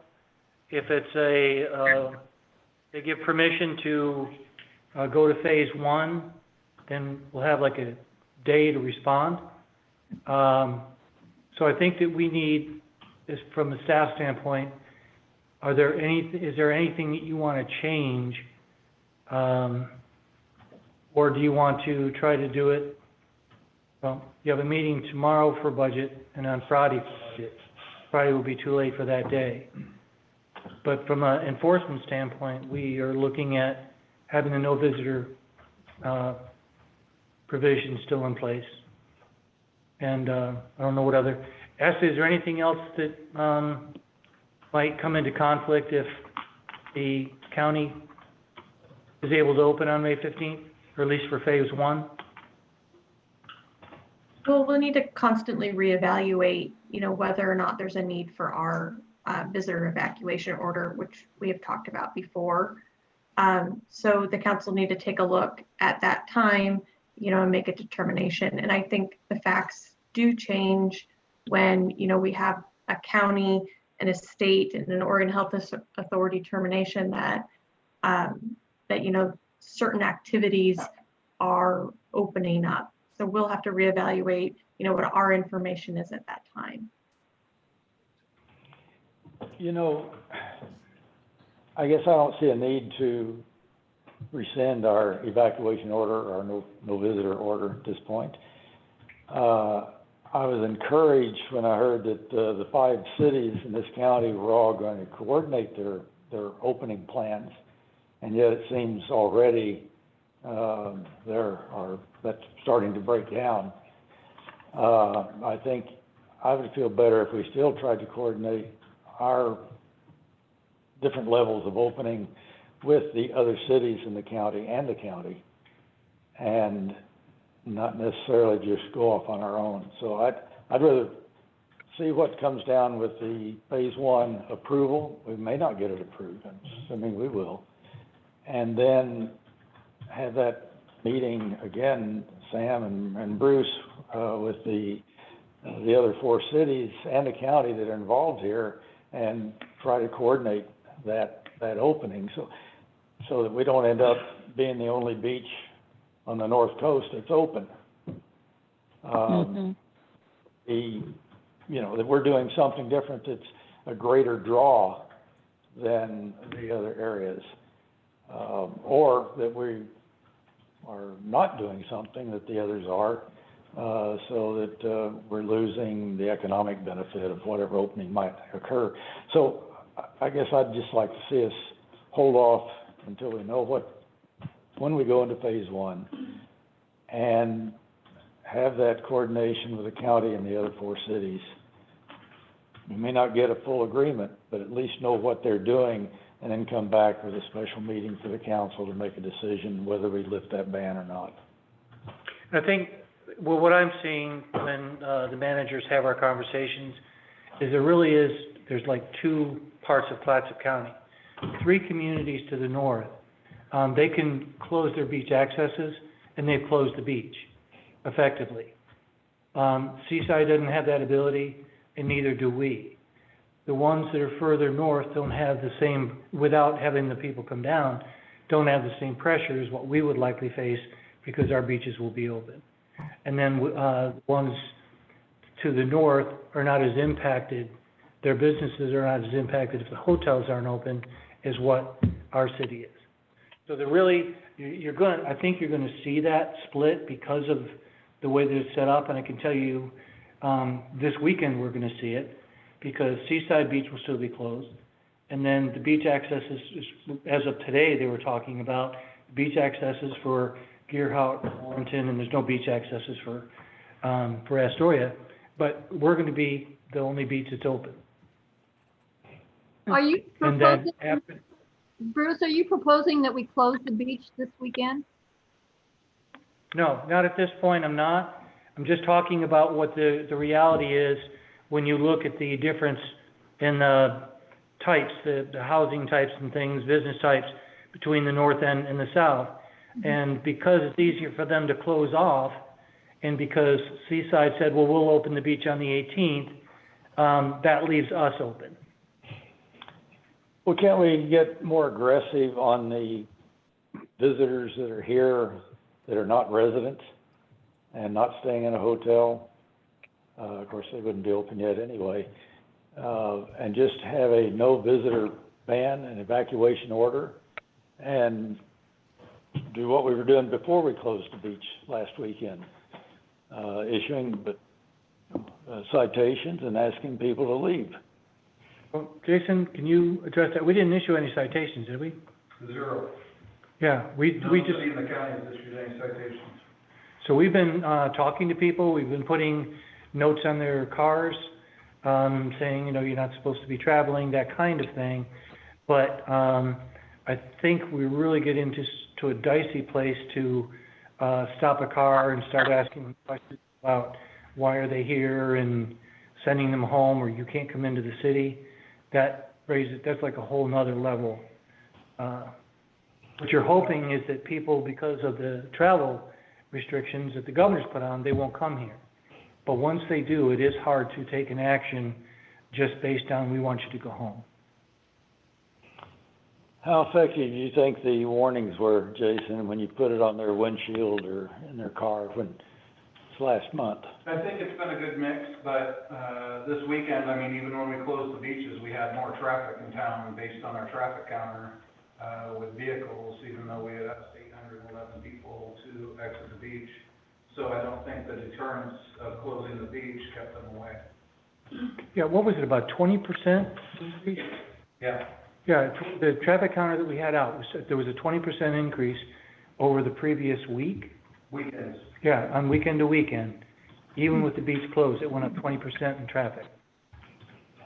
Of course, the weather is the Right. main driver. Right. But That's it's a lot better than what it would have been if we hadn't closed it. Agreed.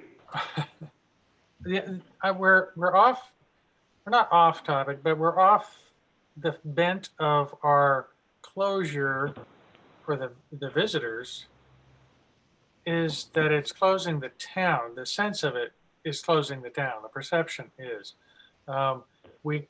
We need to really consider what we're going to do with the visitor closure aspect, the sign at the front of at the intersection, when the businesses get to open.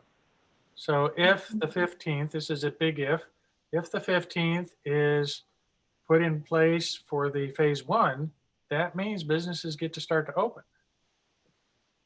Do we still want to maintain the sign up at the end of the street while businesses are open? My sense is not. Tim, I think there's two aspects to that. One is that we could still keep the visitor ban on, but take the signs down. So there's kind of a middle ground with that. There's nothing in the ordinance or the resolution that says we must have signs up. True. So it's not an either or. Okay. So I'm just the beach aspect to me, we're done with that. I don't want to close that again, unless this whole thing comes back around.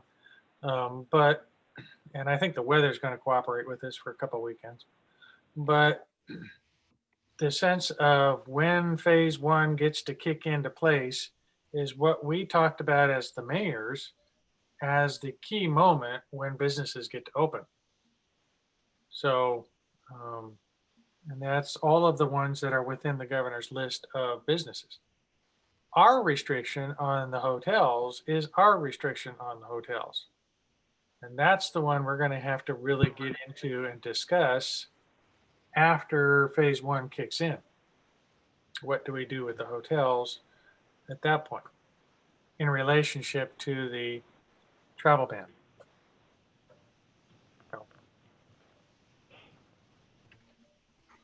Never mind. I'd like to, if I can, this is Rick, I'd like to give something to the council just to consider is the amount of controls that are in place right now. You have so many controls with the Oregon Health Authority, with the state, with their phases. You even have the businesses with the lodging creating their own controls based on good practices.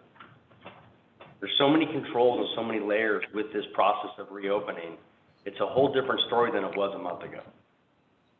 And so when you ask the question about what do you do if somebody becomes positive with COVID-19 in your hotel, that is actually not a question that Patrick or the other hoteliers have to answer. That's already answered by the Public Health Authority. And they will come in here with the contact tracing, and they will close that facility down, and they will start doing exactly what they did at Bornstein's and the other seafood factories.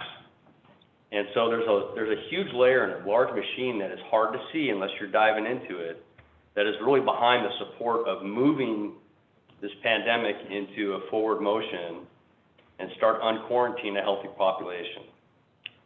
So the amount of pressure that you guys are on is a lot, but realistically, there's a lot of controls behind this process. And we have a lot of daily updates. So I just wanted to just remind the council of how many controls are in place at the state and county level right now. Right. And I think Rick's absolutely right on the controls and the things that are there.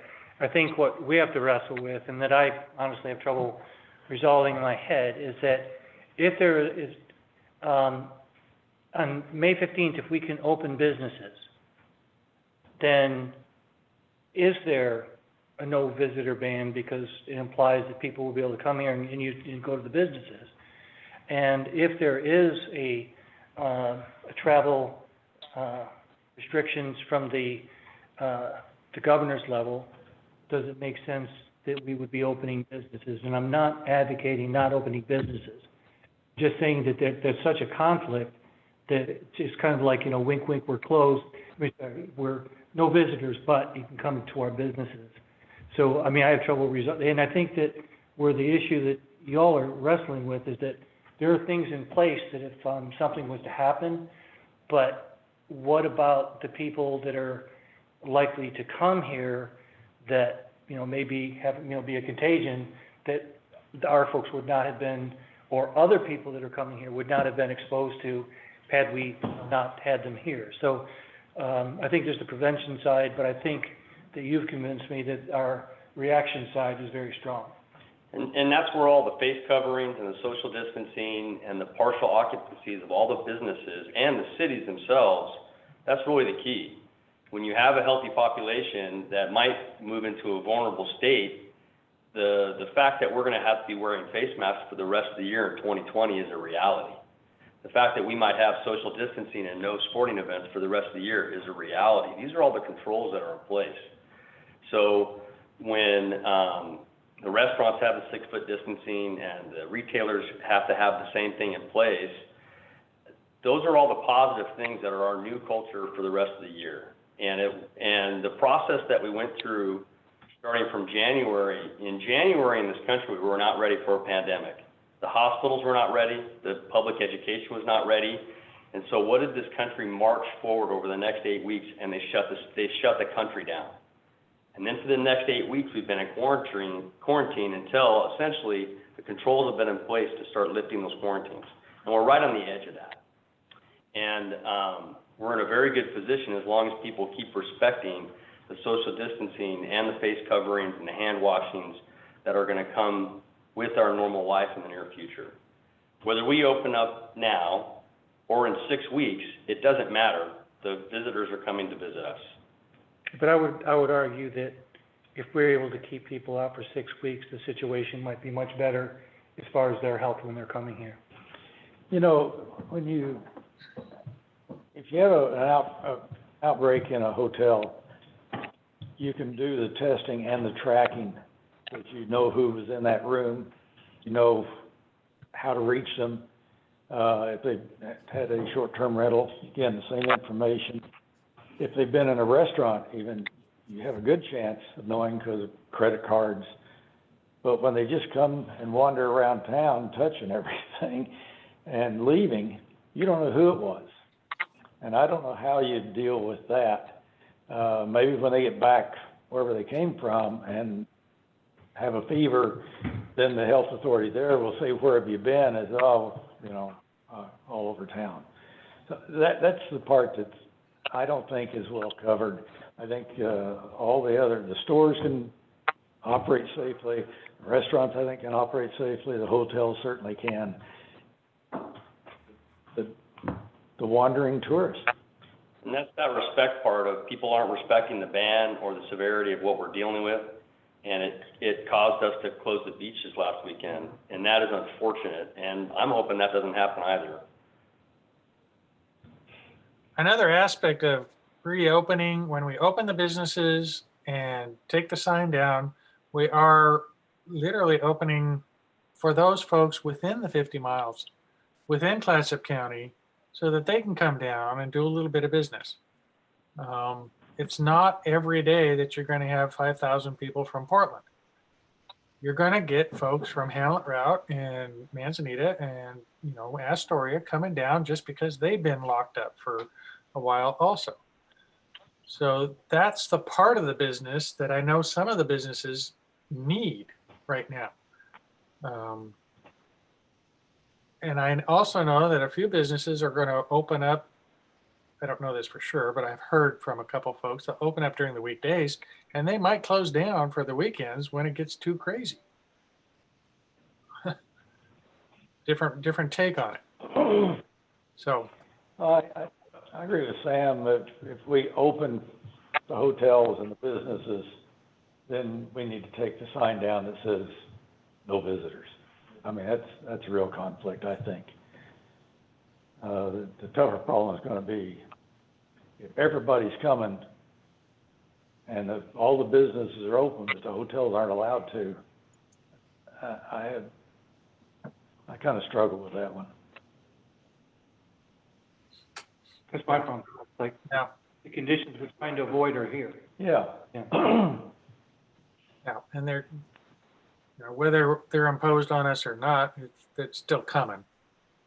And like Rick says, it happens next week or 6 weeks. It's just saying happen. I don't think there's anything you can do to keep them away. There's just nothing you can do. Once the businesses and hotels are open, everybody will be down here. But that's what we have to deal with. I mean, we just have to accept that. It would be better to have some sort of educational program so that when people come into town, they wear their masks when they need to, and they wash their hands when they need to. Whether we put signs up that say this all over the place, or we have people walking around, shills in town that are walking around with their masks on all the time. Whatever it takes, we need to help educate. I think if the businesses, that would be the one aspect that our businesses could do the best, is to not allow somebody in their business without a mask. People will learn pretty quick that they're going to have to carry their mask with them. And I know you might be losing $1 or $2 because of that, but don't hedge the corners and just for that extra $1. Could the signs that are telling us no visitors now have a picture of wearing a mask and gloves? I think that we would change the signs at that point, because no visitors and then say, but wear a mask, is kind of inconsistent. So if you wanted to do. When you change it. Take away the one sign, add a new sign that says, please wear a mask and be considerate of your neighbor. Yeah. Correct. Yes, that could be done. Okay. What else do you need to know, Bruce?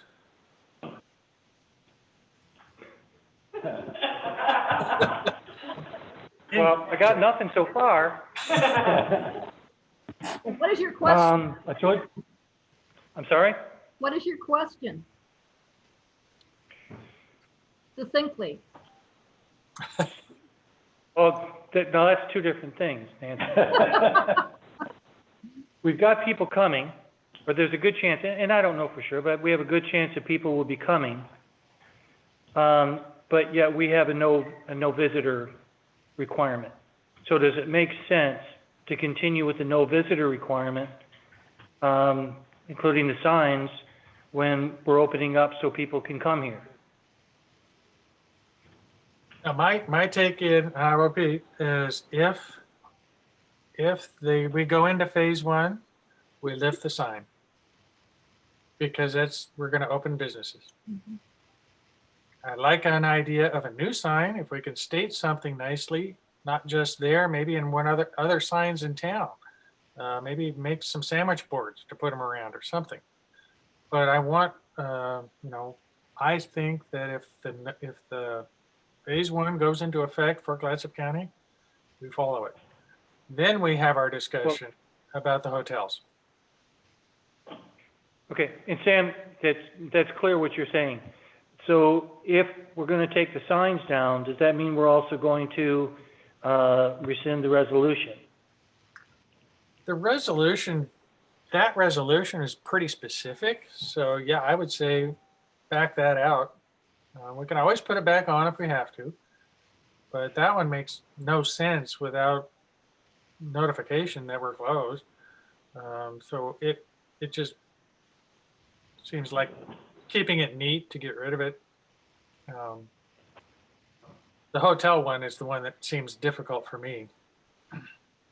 Well, the hotels are part of that resolution, though, too. That's the same one. They're separate. They're separate. They're separate provisions. They're two different protective measures, so we can certainly rescind one without rescinding the other. And I guess I said it at the beginning, but I want to be a little bit more clear. You know, we've talked about the risks of an evacuation order like the ones that we have. You know, I think Rick explained really well how conditions have changed since March 22nd when we put those into place. And that changes our risk with that sort of resolution in place. I agree. Well, and people are certainly more aware of the hazards and the proper protocols for maintaining distance, social distancing and wearing masks. It's not such a foreign thing as it might have been, 8 weeks ago. So I guess we can be hopeful that people will be more respectful. Take a chance. Yeah. My belief is that we'll get people. There will be few that will not obey. But I think for the majority, it won't be a slam kind of situation. The only really downside of it that I feel is the numbskulls that refuse to wear a mask are going to be the ones coming. Maybe they'll learn. I don't know. So could I add one other thing to the conversation? It's not, with the hotel, we can think of many different ways to phase it in.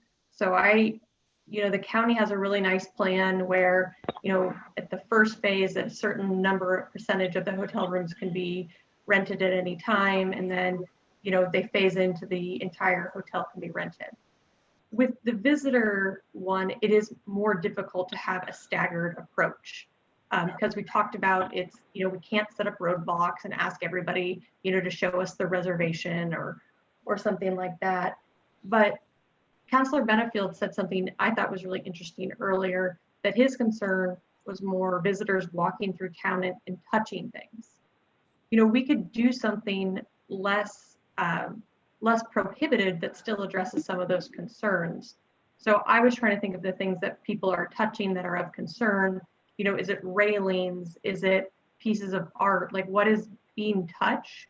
And can the city, take an action to take those out of play? Or, we could allow restaurants and businesses to open, but, have some additional protective measures that are specific to Cannon Beach because we have so many visitors, so many people on the sidewalks. Are there other measures that we could take that are incremental steps? What about the idea of widening the sidewalks by eliminating parking on the 3 blocks of Hemlock downtown, and with barricades or the orange tubes, whatever you call those things, and makes the sidewalks twice as wide? It helps in the distancing. I know a place where my son works, they made all the hallways one way, but you never have to pass anybody unless you're a fast walker. So that might be a possibility, and keep the what's now parking lane available for pedestrian and perhaps for as a bike lane. It might be something even long-term that would make sense. You still have two-way traffic on the street, but no parking on the street, and allow pedestrians to step, as they do now. They have to step off the curb to go around past somebody, and that's always been a hazard. That's exactly the sort of thing I was thinking about. Or, we could do one-way directions on the sidewalks, so people could still go to businesses, but you could only, you'd have to go around essentially, so you have to walk a little bit more. Measures like that would be perfectly acceptable. Actually, they won't even walk to the crosswalk. Yeah, it's not going to happen. I mean, if Jason was out there, they would. Jason's the one we're worried about. Yeah. I really like that idea. I think that it's possible to close off the parking. It's not something we are equipped for right now, so we would have to take some steps to get what would be necessary. I have no idea how to, make sure that people, I mean, if there's a store, you know, one store away that they want to walk back to, they're not going to walk all the way around. So I think I don't see that as being viable at all. But, parking thing is possible. Bruce? I just don't know what, yes. You could, if you, like Mike says, we're blocking off the area where the parking is. The parking could be north and the sidewalk could be south, and you could, you know, arrow it out that way. It might take a lot of chalk or signs or, you know, road cones, but that could work.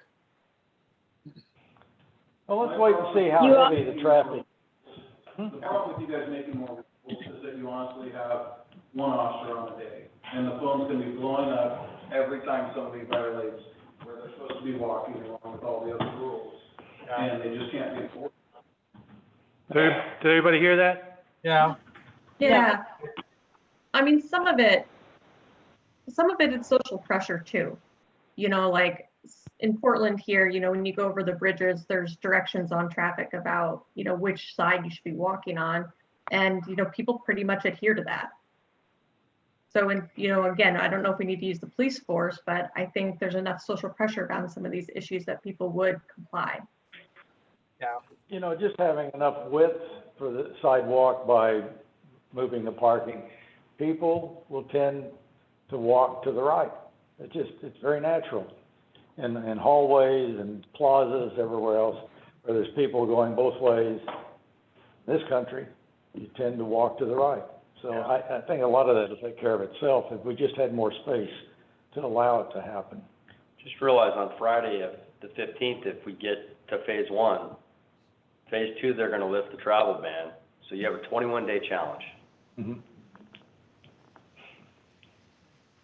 Well, no, I think that some of these measures might end up staying in place. They might, Yeah, so They I might. think we do have a 21-day challenge, but, I think that we might have, you know, continuing too. I think it's I would actually a like to keep decision that we may need to make quicker than that because of what Mayor was saying about, you know, the fact that the Oregon Health Authority and the county on, you know, May 15th may say that it is safe for some of these businesses to operate with these restrictions. So how that changes the calculus for the city of Cannon Beach. Yeah. And if you remember, the way that got put in place was that we saw ourselves as different because of the restrictions that we have weren't everywhere else. So I think that's the question is there a difference, you know, in our situation versus what everybody else is going to be abiding by? Right, but we also put that in place. Sorry, Ashley. That was the one point that I was really trying to stress with Jennifer Purcell from the governor's office about the fact that the idea that a tourist community like Cannon Beach is a large gathering. And that's why, you know, when they say everything else works, but you can't have more than 25 people in a space, we are more than 25 people in a space if everything else is working. So we are automatically in a large gathering. So we're heading towards phase 3 just by saying phase 1 works. Done.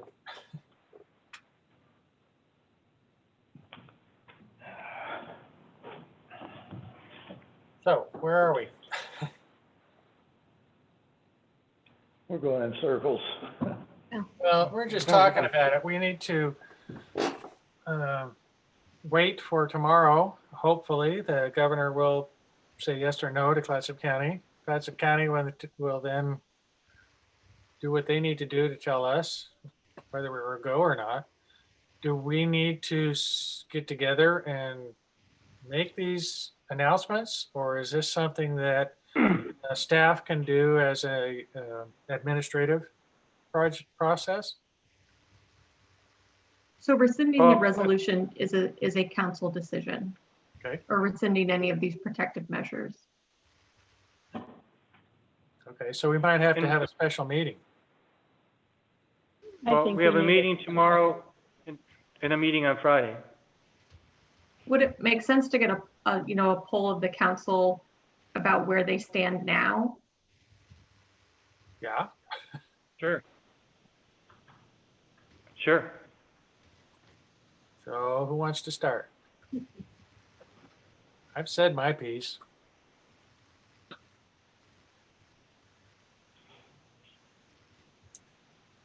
Or not. So it passes 1-0. Okay, this is Robin.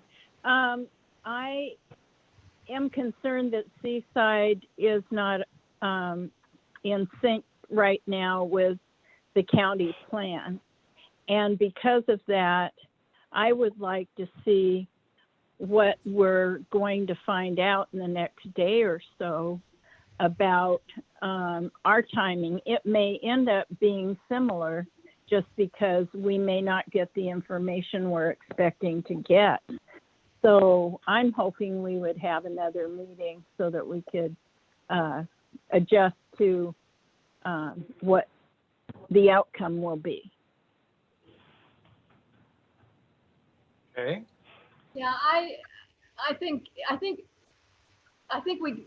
we should just do the status quo if we don't get the opening approval from the governor's office, but I think we will get the opening approval. So I would say that if we do, then I like the idea of changing the sign to a mask. Anyway, somebody with a mask and maybe some words like, don't forget your mask. But we're gonna have to accept the fact that people will be coming in. So I think removing that visitor sign is probably something we have to do, maybe replace it with that other sign. I don't know how viable the whole idea of blocking blocking the parking on one side of the street. They're just gonna park in the residential areas and still have problems that way. And then I would like to consider opening the hotels in phase 2 if all goes well over that 21 days. okay, Mike?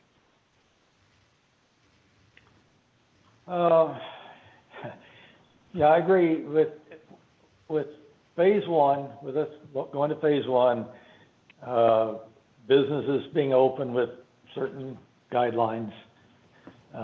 We should take down the sign that says no visitors.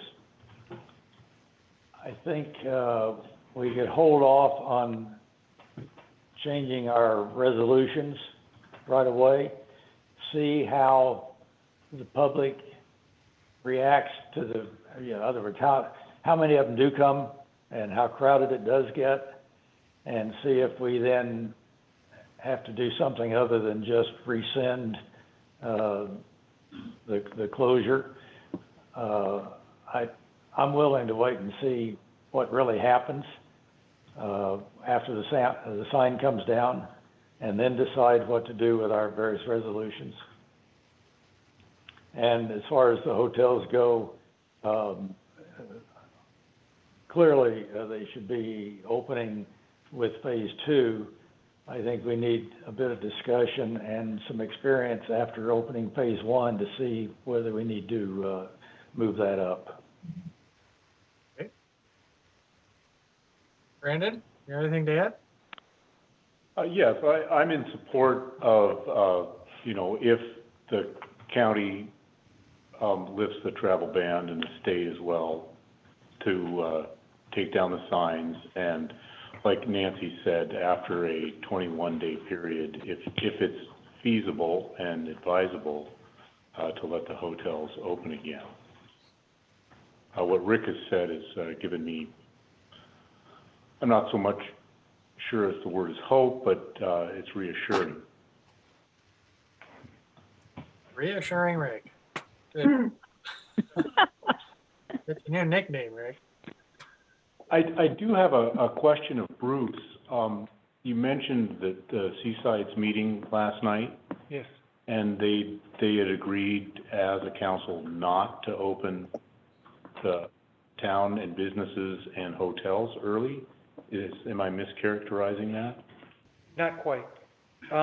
The decision was made to open the beach on the 18th, and they said, we'll talk on May 20th about everything else related to the opening. So they put it off for, 4 or 5 days. But no word about what would happen if, the county made a decision for, phase one to start on the 15th? I didn't hear anything this morning in the meeting. Okay. They don't have a visitor's ban like we do. Right. And, I kind of hear, well, we'll take down the sign. That doesn't help us when somebody says, what are the restrictions? Because the restriction is, it's no visitors, don't come to town. Sign is down, but that doesn't make a difference. So that's why, I guess I would prefer that if we're going to take down the sign, that we, I'm not sure about leaving the other restriction in place, because we don't know what to tell people, and we don't know what to enforce. Well, I understand what you're saying, Bruce, and I would support taking the restriction away, with the idea being that if we need to reenact it. Yeah, we're not getting rid of the signs. We understand, and we have a concern about this whole concept of the bump and all that, so, we may be doing some of these things again. But for right now, it's just, the hotels say, we want clarity, we want to know when we can start making reservations. Well, from the staff standpoint, we want to, are we closed or not closed? And just taking the sign down is the most obvious sign of where we are right now, but it doesn't constitute a decision. So Robin had said about waiting for the state decision. We have you folks meeting, or at least we have you in the building, or we have you on Zoom tomorrow afternoon and then Friday afternoon. So either one of those times, we could probably put together a meeting for the council only, but we couldn't make it part of the budget meeting, but we could make it a separate. So maybe waiting until tomorrow about what's going on. Well, we could. We'd have to wait until at least the 15th, right?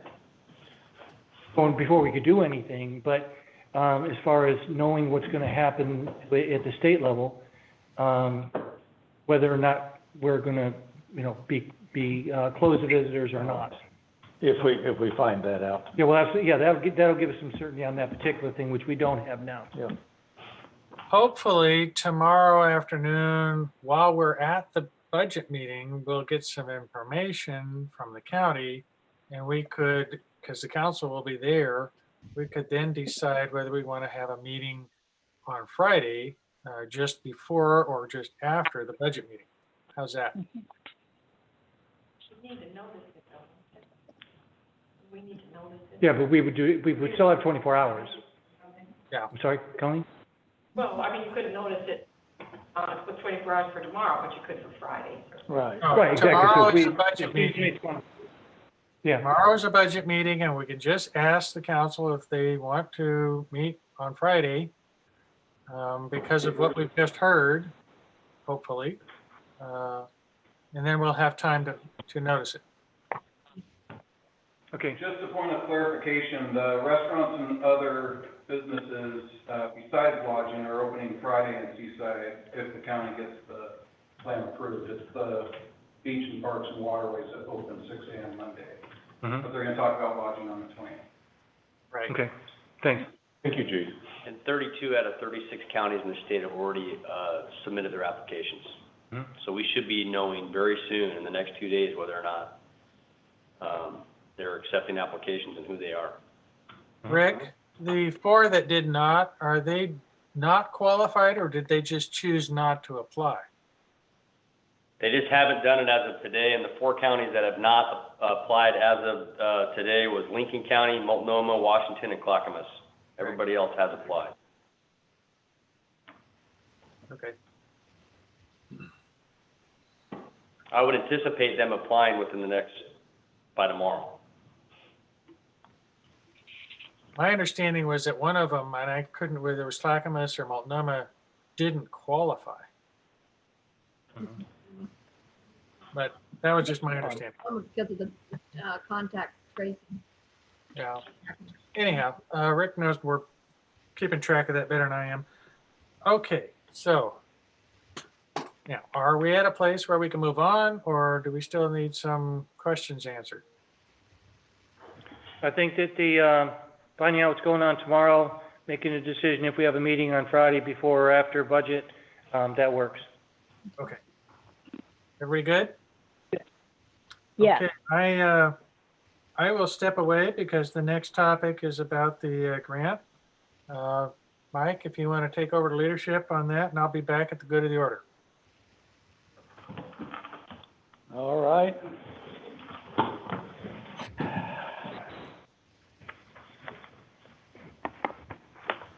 Want me to introduce it, Mike? Where are we?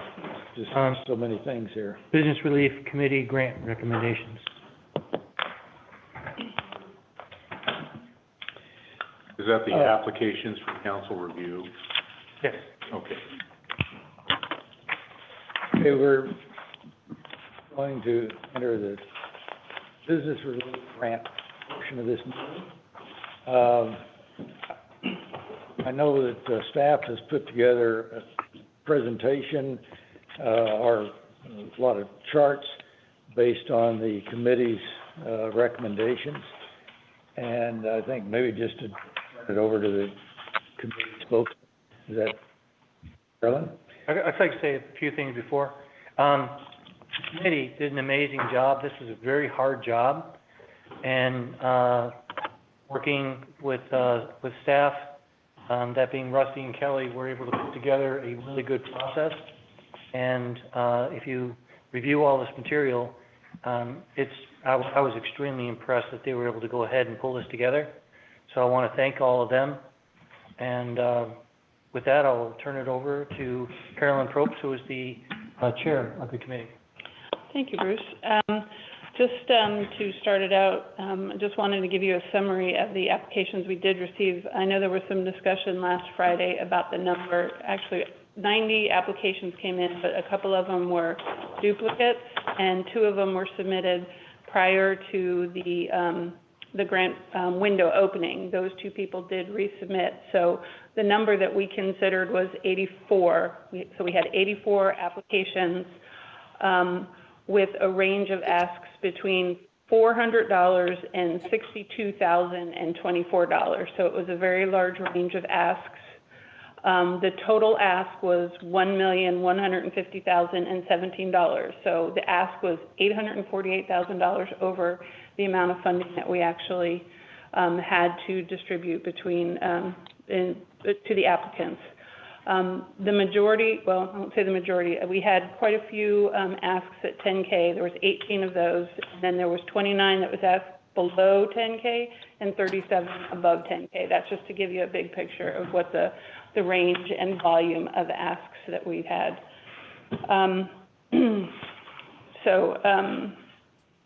I guess what we can look at first is there is a summary sheet that I believe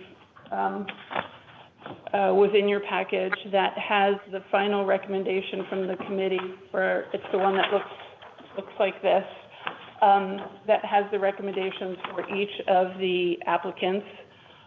And these were arrived at by each of the reviewers reviewed the applications, and they provided, or they scored each of the applications, and they provided a recommended funding amount based on the scoring, and then all of those recommended amounts from the 3 reviewers were averaged in order to get the final recommendation that you see on that 1-pager.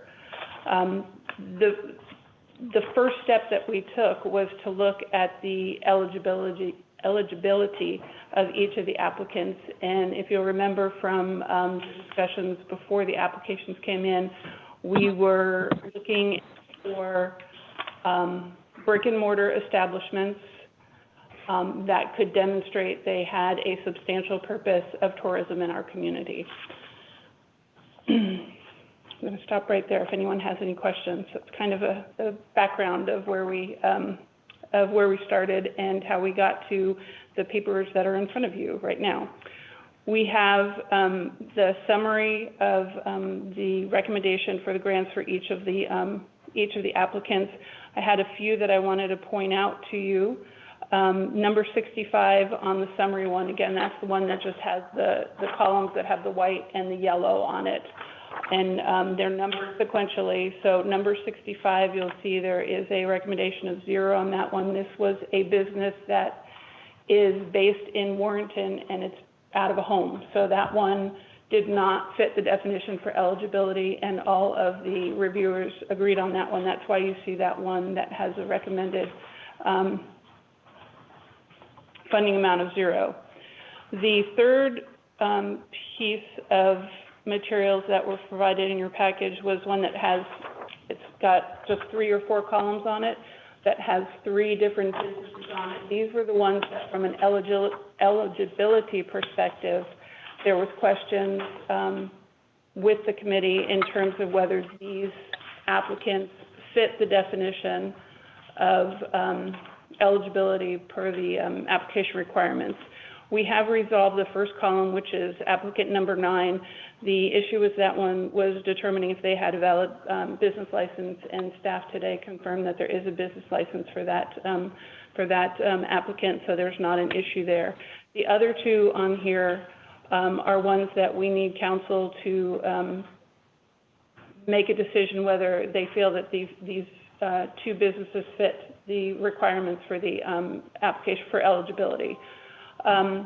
For number 15, the concern on this one is the business location appears to be a residence, and the owner has a business license and they do support tourism, but the facility that they operate out of appears to be a residence and not necessarily fitting into the substantial purpose of tourism for that particular residence. So that's the one, that's the number 15 on your sheet there. And the second one, which is number 53, this particular company actually opened their doors in January of 2020, but they obtained their business license in October of 2019. And our eligibility said that the businesses had to be in business by December 31st of 2019 to be eligible for the grant. And so these were 2 that the members of the committee were not in agreement in terms of whether they were eligible or not. And so we bring this back to council for them to make the decision on these particular 2 applicants.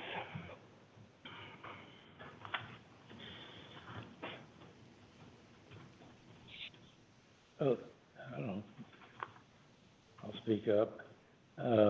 Number 15, it's not a tourism-related facility, no matter how you look at it. I think that is disqualified, okay, in my opinion. Number 53, I have some concern about that, and that I don't know when they actually began business, but I know their grand opening was February 4th, and they had been open a few weeks prior to that. And when you go on their website or their Facebook, it's all about Manzanita. So it seems to me that doesn't meet their qualifications either. And as you can see from that, excuse me, the zeros and the ones there under eligibility, 2 of the reviewers felt that they didn't meet the eligibility criteria where one did. So again, we said that anything that would be that we were in disagreement on the committee, that the council would need to make those final decisions. And when we looked at these ones, these were ones that were based on the strict eligibility requirements of a brick and mortar and a substantial purpose of supporting tourism. I had just another point on it, 53, and if they were not required to close by governor's order, they were a pet supply store, which they could have stayed open. So, and yet they chose not to because they just barely started, and they had another store in Manzanita. So, again, I don't see it doesn't seem to qualify. So the way that we, just so you know, when council is discussing this, the way that we, handled these two is we actually did provide a recommended amount for these two businesses. The consensus with the reviewers is that if council chooses to, decide that these two are ineligible, the amounts that were allocated to these two applicants would be distributed equally among all of the other applicants who are eligible. So just so you know how that those particular funds would end up being allocated.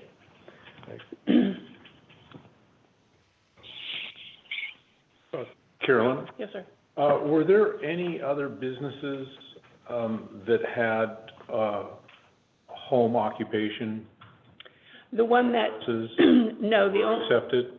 No, the only other one that was a home occupation was number 65, the one I pointed out at the beginning. That was a home-based business in Warrenton. Okay.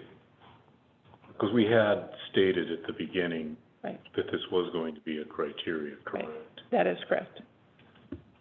We did, and we asked on the applications that the applicants support their contention that they are a tourism-based business, and we had a very wide range of responses to that. We had some that provided copious documentation showing that they were a tourism-related business, and some of them who really didn't support that contention very well. But all of the reviewers kind of took the approach on that. We kind of set a pretty low bar on them documenting that they were a tourism-related business. Ashley might jump in at some point on this one. So again, we did ask them to provide documentation. Some did, some didn't, but we as the committee didn't exclude anyone from eligibility because they didn't provide additional documentation. That was just kind of the approach that we took on that one. We wanted to make you aware of that. Mike pointed out that the owner of the did get Yes. granted Yes. for the other business she owns. Correct. There's two businesses, and one of them actually is, you know, you go over there and there's a sign, so you can see that that is a brick and mortar business that has substantial purpose of tourism. One other thing to point out on some of these numbers, there were a couple of businesses in town that that have the same owner that chose to submit one application for multiple businesses. For example, number 51 on the middle column, again, on the one with just the yellow, that was a submission that was 3 different businesses. And that is why you see on that particular one, the grant amount on that particular applicant was quite a bit higher than the other ones because the majority of the reviewers chose to treat that as 3 separate businesses as opposed to a single applicant. This is Robin. I sat in on your meeting and was so impressed with how you all worked together, and you'd come up, like you were saying, Carolyn, about having maybe 3 businesses or 4 businesses with one application. And it just seemed to go so smoothly. You all worked beautifully together. Thank you, Robin. I would like to agree with Mike that I feel that unfortunately number 15 doesn't fit the criteria for a brick and mortar place, and also that number 53 didn't open when our requirement said that it should. So that's what I would choose to do. Okay. Yeah, it's too bad that about number 15, because that's definitely a tourism related. I mean, it's mostly wedding photography. It means people come from more than 50 miles away to come here. I just hate the idea that that business won't get anything because they work out of their home. Mm-hmm. Yeah, and, you know, we had a long conversation on that in the committee, and you know, we obviously wanted to be able to fund the applicants who needed the funds for their businesses, but we understood that we needed to follow those guidelines or those rules with respect to, you know, the money coming from the tourism-related dollars from the TLT, and that we had to follow those stipulations in the ORS to meet those criteria. Because we need to defend our position. Yes, yeah.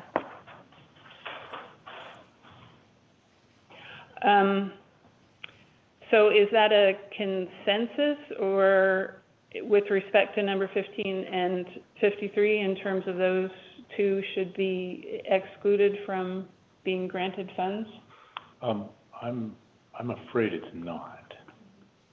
And if we're to treat it as a vote, Mm-hmm. because Sam is not participating, Mm-hmm. it appears, if anybody in the council is willing to chime in, Mm-hmm. that it might be a 2-2 vote, which would defeat. Mm-hmm. So I'm willing to acknowledge that right now, Okay. unless somebody is willing to change their mind. And I'm speaking in regards to number 15. I do agree with the rest of the council on business number 53. This is actually, I do think we should vote individually on these, because it's going to change the actual grant amount that we end up with. Thank you, Ashley. And also, wasn't the requirement for brick and mortar, wasn't that something that came from the council? It is. That's what the criteria that was used, okay. Right. Yes. So I don't know if I heard from others, so I guess we'll take a, I'm not sure exactly how we're going to structure the vote. Is there going to be some sort of motion, or is this a straw poll, or? It would be a motion. I think, A motion, but one at a time. anybody want to make a motion? I'm sorry, I'm just not entirely clear about how the motion would be crafted. Right, so. If Ashley could help. I'm can. new, I can't. So for each one of these, let me get them in front of you. I was starting to go to look at your chart. So I would make a motion to amend the recommendation to, so if you wanted to do 15, so a motion would be, I move to remove application number 15 from the Business Relief Committee's grant funding recommendations and disperse their allocated funds among the rest of the approved applicants. Actually, would it be simpler if they just made a motion, you know, they were eligible or not? It has the same effect. Yeah, The money so why would be don't, redistributed. yeah, we can remove those and then we'll make a final motion to approve the recommendations with the amended recommendations and then dispersing the funds as Carolyn discussed. So yes, let's do this first motion and then we'll do a final recommendation that changes the grant amount for each one. I think that's a good idea, because it just follows the procedure that the committee had on determining eligibility. Okay. So then the motion would just be, you know, I move, I'm not going to presume what you guys are going to actually move, but I move that application number 15 is ineligible for grant funding. Or eligible. Anyway. Yeah, either way.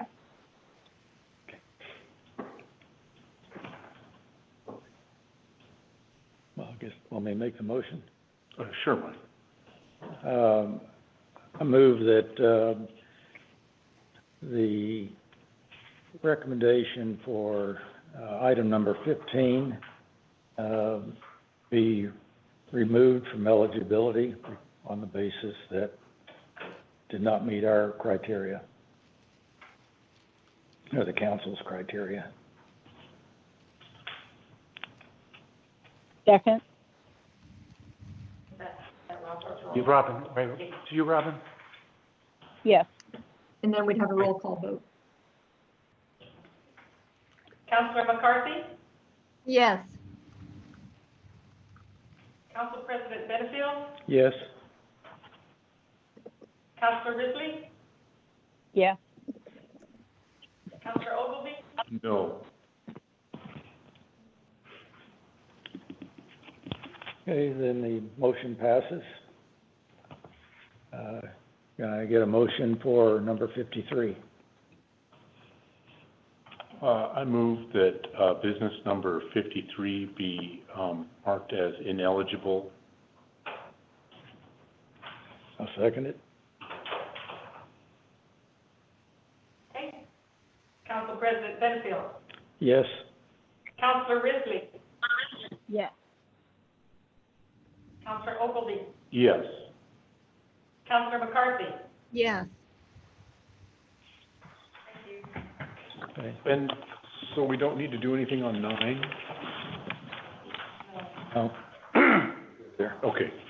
So, are there any questions regarding any of the other, recommended amounts that are on this page? Oh, so, but you will now reallocate those. Yes, and with those two, it's about $80 extra per each applicant, with the motions we just passed. Motion we just had. Sorry. We do a motion to approve the amended recommendation dispersing the funds equally among the other applicants. I can't make that. So moved.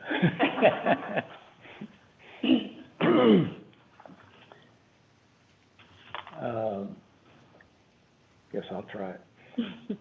I move to accept the amended, the recommendations of the Business Relief Committee grant funding recommendations, subject to the two amendments that had just been approved, and reallocate those funds prorated to all the remaining acceptable candidates. Make a suggestion on your motion. Instead of prorated, maybe say equally distributed? Equally allocated. Equally allocated, yes. But if it was prorated, it might be different based on how much they received. Oh, just, okay, boy, I'd have done it. I thought about that afterwards. The engineers here would have done it. Yeah. Okay, I will change my motion. Make a motion to accept the Business Relief Committee grant funding recommendations, subject to the two amendments that were just passed by the council, and to reallocate the funds that had been set forth for those two, number 15 and number 53, reallocate them equally among the remaining businesses. Second.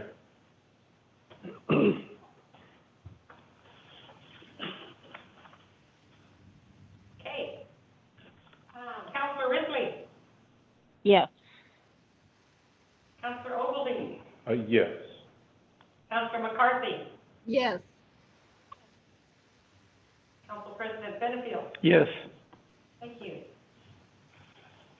The next step will be that we will be reaching out to folks hopefully by email and telling them that they have to fill out the agreement and provide us with a W-9. And then we are hoping to get the payments to everybody by Friday or Monday. A lot of it depends on how quickly they can turn around the agreement and the W-9. And I'd just like to congratulate the committee and the staff that did this so professionally and so quickly. So, Yeah. thank you very much.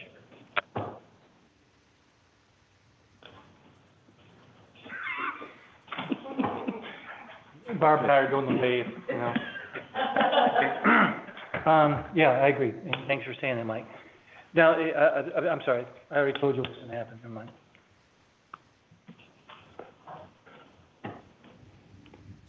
So are you guys all Dan, I done? guess you're back in charge. Where are you, Sam? Come back in. Okay, good of the order, folks. Anybody got anything special? I have one thing.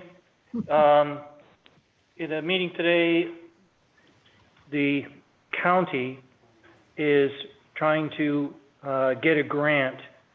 There's $2.5 million available in the state. That means we would probably get maybe $150,000, but you can only apply if you have done some sort of a grant process on your own. And only Cannon Beach and Seaside have done that. And so they asked, would we agree to allow them to use our $302,000 towards a match? And so if between the 302 and the 250 would be 552, I think it would be, that would allow them to apply out of that 2.5 million up to that amount. If we would allow them to use and consider what we've already done as part of their match. It doesn't bring, to my understanding, it brings no other requirements on us at all. Okay. That's a It would wonderful allow- thing. With that understanding, why not? Yeah. Yeah, no, sounds good. Brandon, you okay? I'm just not sure what the ramifications of allowing them to use it. Is there a downside? No, I don't think there's, all it says is that Clatsop County has already done this process and they've already spent $500,000 trying to help their businesses. And so that means when they do the application, they can apply for up to that amount and then somebody else may or may not give them money. Okay, It doesn't mean necessarily that we would be the recipients of all of it, because it would make the entire county, all businesses in the county eligible. And it was, I think it's Business Oregon and Cedar would be the ones that would be managing the process. okay. Okay, thank you. So do we need to vote on it or just direction? The direction I think is fine, Okay. because we're not really spending any money. Yes, How much would we be eligible to receive from that? I have no idea. They were estimating maybe 150,000 coming to the county, and it would be distributed to businesses throughout the county. And without knowing how many applications and all those sort of details and how much money might come our way, I really can't give you an estimate. So it would be businesses and not the city itself that would receive it? Correct. Yes. Okay, anybody else have anything? I guess my question is, would the criteria be different for the businesses than what we did with the tourism piece? Actually, that's a good question because it has to be pretty much the same criteria that we used. So that's why they can use ours. Seaside's was different than ours, however, because they used business license money. Well, the source of the funds didn't matter, apparently. Oh, okay. It's whether or not we helped our businesses and to what degree. Thank you. Okay? Oh, it's a good question. Okay, the So, only, I'm sorry? no, go ahead. I have my marching orders, thank you. Okay, the only thing I have is I want to tell Jason to send a big thanks and approval to the team because they really put up an effort this weekend, driving on the beach and doing what they were doing. So just pass that along from me, from the council. Will do. Yes, he's here and he's giving you a thumbs up on that. Oh. That was a thumb. Okay, then, I'm not hearing anything else, so last call. We are adjourned. Thank you. Thank you. Sam. Thank you. See you in a couple hours. Yeah.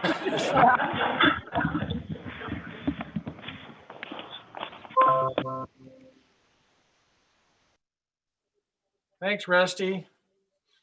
I noticed we had like 60 some folks at one point.